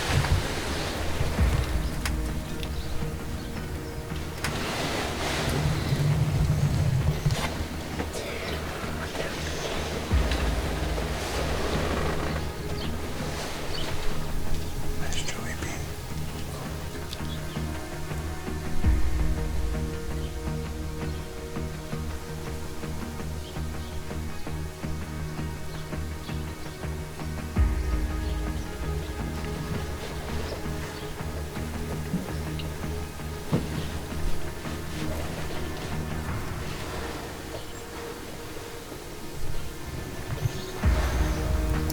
I'm excited. This is pretty cool.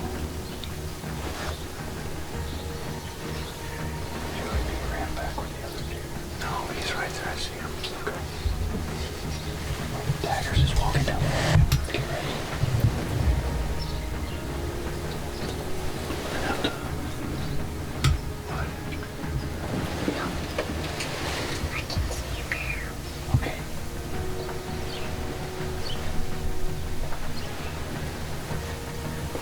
Put it right behind his shoulder and shoot him.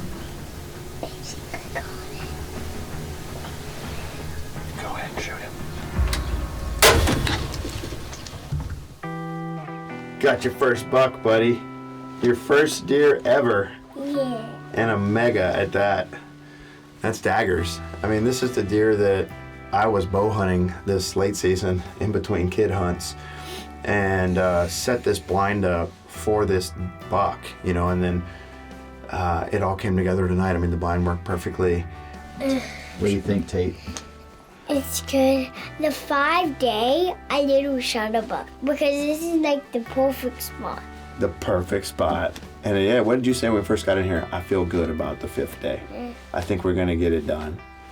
And sure enough, the adjustment worked. I was right.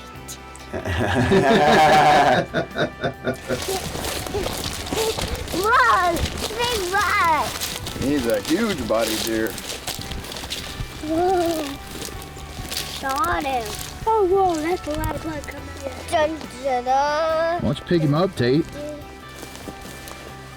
He's heavy. What do you think about that?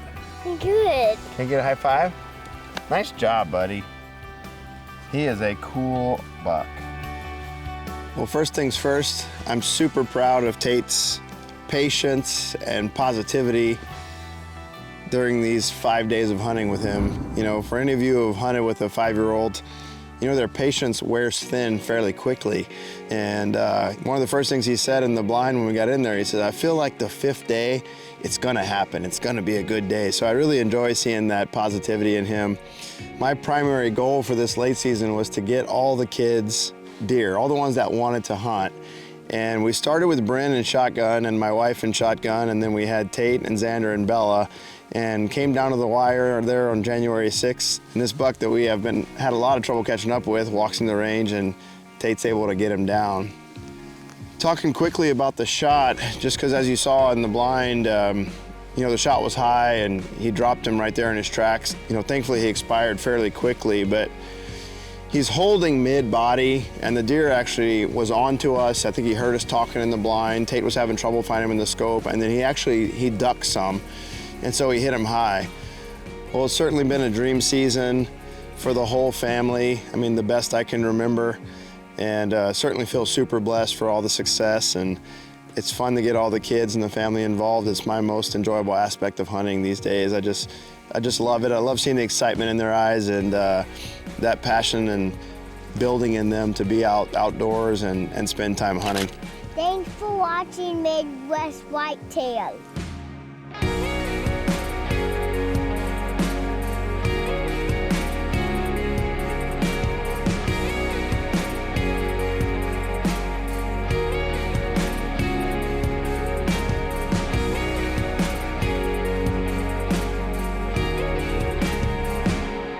With only a few days remaining, arriving now is the forecasted winter storm that promises intense snowfalls and brutal cold. Having hunted hard all late season, Devin Wills is back on stand, hoping the harsh conditions work in his favor. It is the 8th of January and we got 2 days left, so getting down to crunch time. This snow moving in, I'm hoping they get on their feet and start feeding, so we'll sit back and see what happens.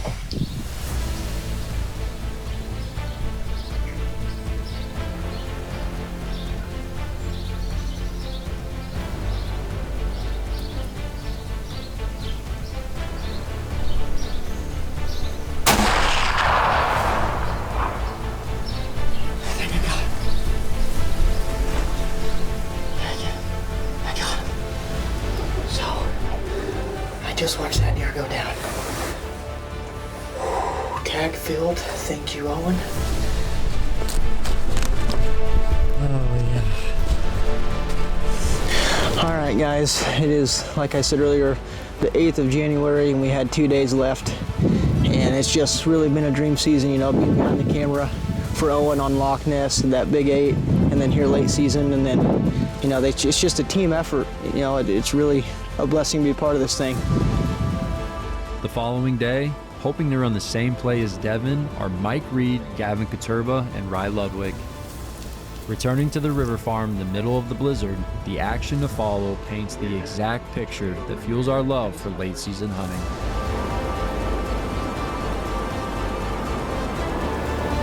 That's a 10.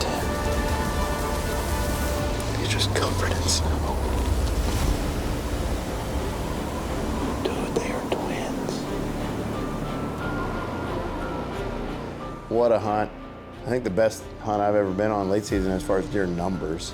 Rye filmed that same 10 the other night, and that's not a deer I'm super familiar with, and one that I just hopefully hangs around and we can see him next year. Following the incredible sit, the next day sees the storm subside and the tundra-like temperatures now settle in. On the final hunt of the 2023 season, the trio journey across the Iowa ice field, hoping for some last-second magic.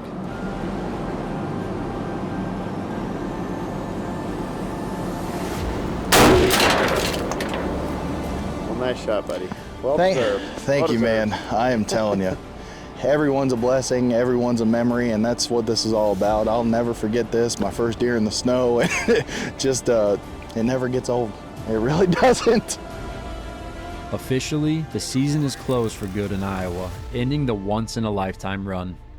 However, that can't be said for all surrounding states. Down to the wire in Missouri, team members Justin Lubrecht and Tyler Bellman are making another push on the infamous Big Plot, hoping to finally run into the Velveeta buck.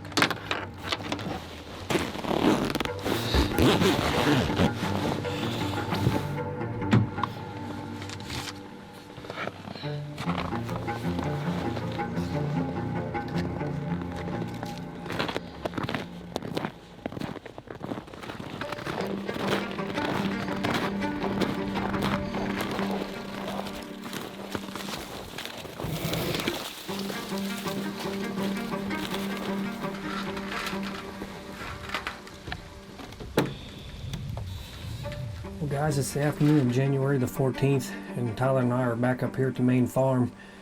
Decided to come back and set this redneck again where we set last night, and had a pretty good hunt for considering the conditions. It was extremely windy and cold. We ended up seeing I don't know how many deer, and I guess with the wind last night they were already pretty skittish and the field was clearing every so often. I tell you, we're getting down to the wire here. We've only got one more night to get it done, but tonight probably feels the best but the conditions feel the best that I've ever hunted for him this year, as it's -4 out right now with a wind chill of 23 below, and we've got the corner in front of us. And anyone knows late season, you've got to have the range in order to see the deer. So I really truly believe we're going to see him tonight. I just hope maybe everything can come together and we can finally end the chapter to this guy. So we're going to get settled in here. Fingers crossed, Vita makes an appearance.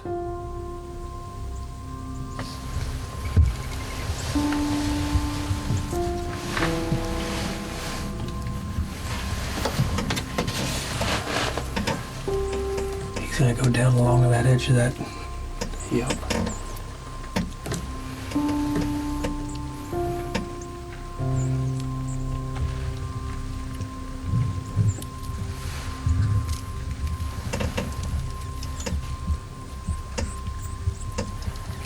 Easy, Justin.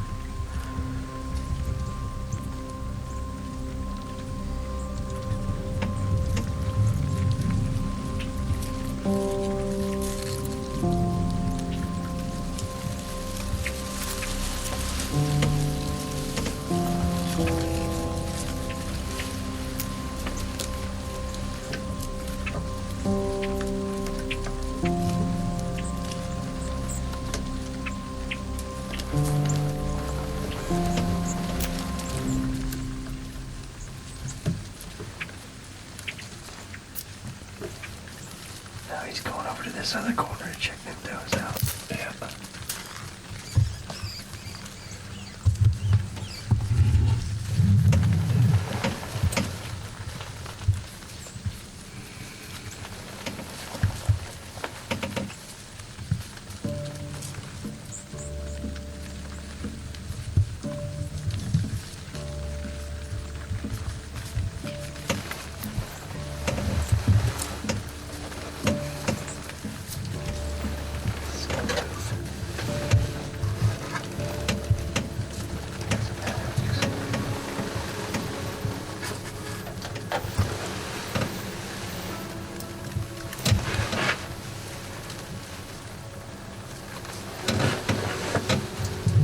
This is swoosh right here, isn't it? Yeah.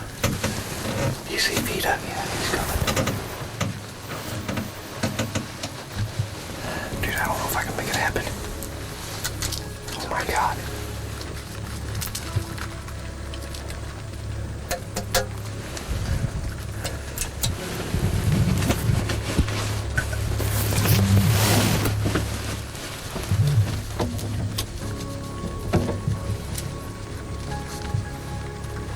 I'm not gonna take that shot right now.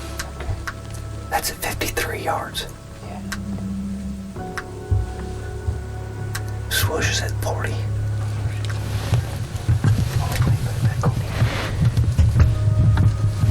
Good.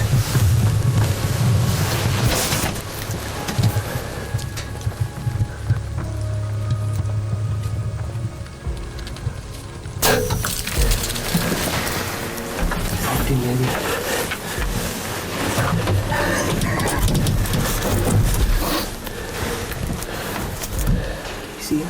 Yeah. You want him? Yeah. Is he down? I see the light. I see the knock.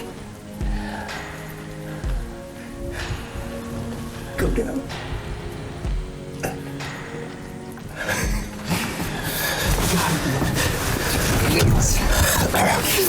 Pushed it to the water. Just when I didn't think it was gonna happen, boys, we was getting ready to wrap it up. And I look over to the left, and what I thought was Vita was not. It was Swoosh, another 5-year-old deer. Vita was right behind him. That's the deer I've been in here after all year, and I can't believe it. If you'd have told me that it would have taken us all the way to January 14th to kill this deer, I'd have told you he was a fool at the beginning of the year, because this deer was all over us last year, and whatever reason this year, he was not, but he ran off hard right down near the timber. Whew. Give me something. Oh, it is cold. Down to the wire, man. Down to the wire. Oh, heck, I guess we ought to call Mitch.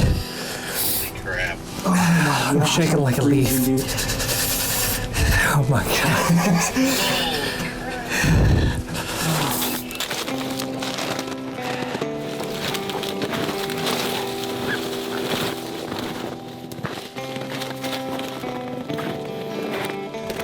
Well, we just got back up here to the farm, went home and warmed up, and we grabbed Mitch now, so we're gonna head in over here and see what kind of blood we got. I don't think he went very far with his reaction after the shot. He ran off pretty hard into that timber there, so.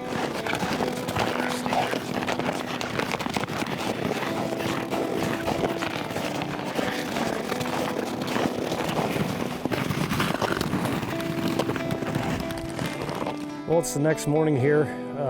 We got about 20, 30 yards going here where we found that bed.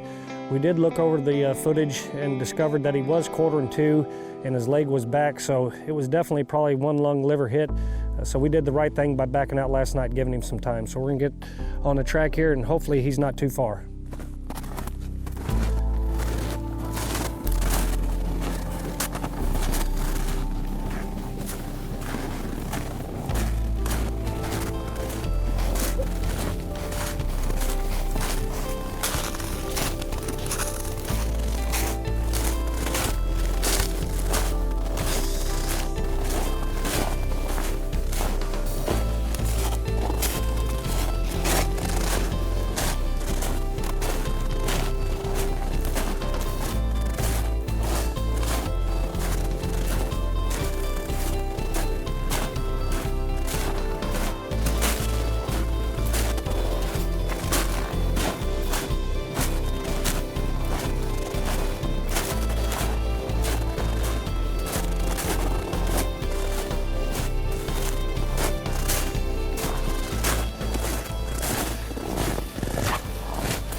There he is.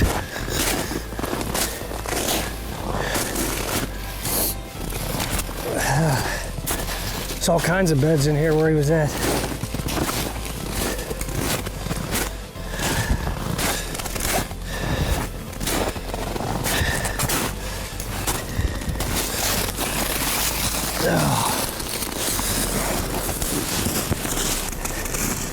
He ain't frozen too hard. Damn. He's got all the velvet pretty much off of him. He bedded a lot in here, didn't he? Yeah, he did. There's a bed there, a bed up there. Yeah, 1, 2, 3. There you go. There's all right. Well, guys, here he is. This is the buck we call Velveeta. We've got 5 full years of history of this guy, and it kind of started all back in 2019. He was just a average 2-year-old, and then 2022 when he was going to be a 5.5-year-old, and he was a homebody. He was daylight a lot. I had a few encounters with him. Then coming into this year, he was going to be top on the list. And you know, as everyone here in the Midwest knows, we experienced extreme drought this year, as it was tough conditions trying to get the food plots in. I think we planted our green plots twice just to get them come up. And, you know, just like I was hoping he was going to show up mid-September, he wasn't showing up. And then finally we got a picture of him over on the west side where I'd found that shed in the sanctuary, and he was in full velvet. I was just thinking, or me and Tyler was, you know, that this deer was going to be on us just like he always was, and this year was just a little different. He would be here for about a day and he'd be gone for a week. And I remember, I believe it was October the 8th, we got a picture of him that morning going back to bed, and we knew that we had to get in there and hunt that evening just because, you know, we was anticipating him feeding out in that green plot. And sure enough, like clockwork, he come out. I had the front window open on the blind, hoping he would come into the scrape tree there and hit it, but I witnessed something that I never would have thought a full velvet buck would have done, as there was two other younger bucks to my left. He came right in and postured right up to him and never presented a shot to me throughout the front window, and I couldn't get the side window open because of them bucks there, so he fed off. And I just thought at this time that, you know, hey, he's here, had an encounter with him, maybe he's gonna stick, and, you know, I'll have an encounter with him in the next couple of weeks. And then, you know, late season's starting to roll around. You know, I just thought once again that, you know, like he's been in the past, he's gonna be feeding up there in the corn plot. So I was hunting hard. Actually, I've never hunted so much for one particular deer as I did this year. But I was hunting late season for him. I'd hunt 3 or 4 consecutive days. He wouldn't show up, and I'd be danged if he wouldn't daylight the night after I hunted. I think he did that 2 or 3 times. And late season's rolling along. I'm like, man, we just can't buy a cold front. It's getting to be January, it's warm. And then finally, we look at the long-term forecast, and there's a major cold front coming in. It produced some snow, and it got down there toward the end. I'm like, man, I can't believe he's not showing up. And sure enough, I look over to my left, coming out of the sanctuary where we did all that prescribed burning this off season just to enhance the bedding, and it's sure as heck is working.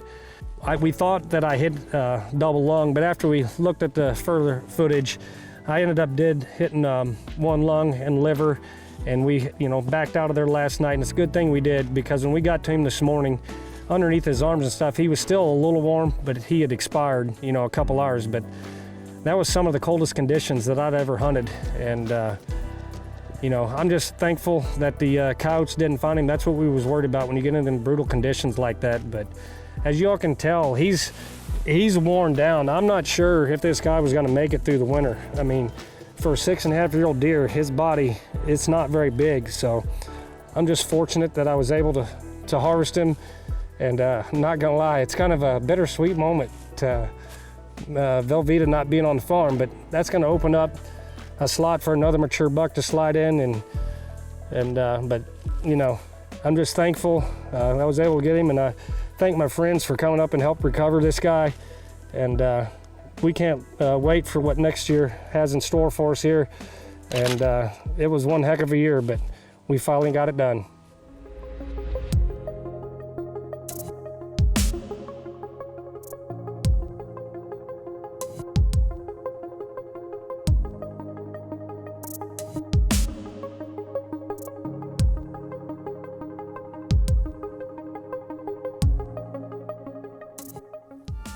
They say all good things must come to an end, and for the current adventure we have found ourselves on for the last 12 months, technically speaking, this chapter is now over.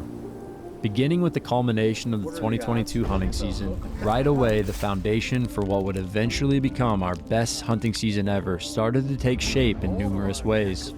Camaraderie-filled shed hunts with family and friends, off-season scouting learning every fine detail possible, and habitat improvement projects to set the stage for what comes next. As hunters, we know that the outcome is often beyond our full control. However, as you've seen in the last 24 episodes chronicling this season, passion-driven effort, teamwork, and a bit of welcome luck can come together to create a story so rich with memories that even those who experienced it find it hard to believe. And that is exactly what just unfolded. Let's go. Whenever you're ready. It worked. Monday. Boy, he's out way early. Yeah, dude. Thank you guys for coming out. That's what makes it really special. Bow tagged out, yes. Still good.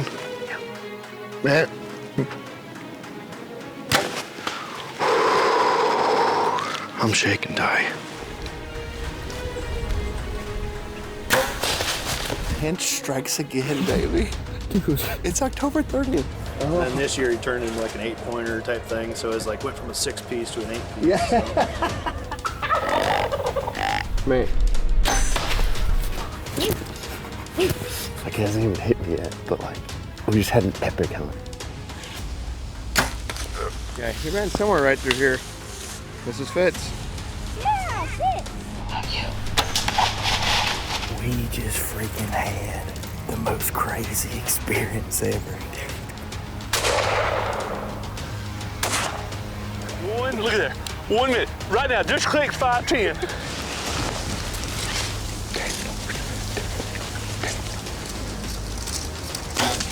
If that doesn't get you guys excited, I don't know what will. I can't believe that worked.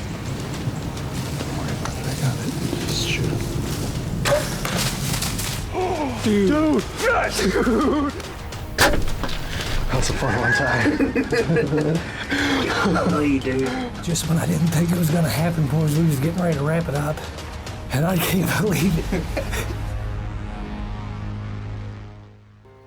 While the chapter may be written, this story never truly ends, and that's the beauty of being an outdoorsman and a hunter. An excerpt filled with the dramatic ups and downs of the deer hunted or tagged, these memories will be shelved to collect dust until the next opportunity to go down memory lane with a good friend arises. Like the consistency of the season's change, we're right back at the beginning of the next phase in this story, ready to embark on the adventure all over again. Seemingly impossible, there's probably no way that we ever top the 2023 season, but that will not keep us from trying.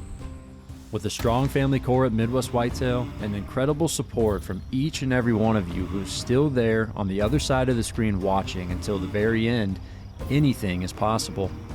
Deer season is right around the corner, and Lord willing, we will all be there, navigating the journey we've all come to love called Chasing November.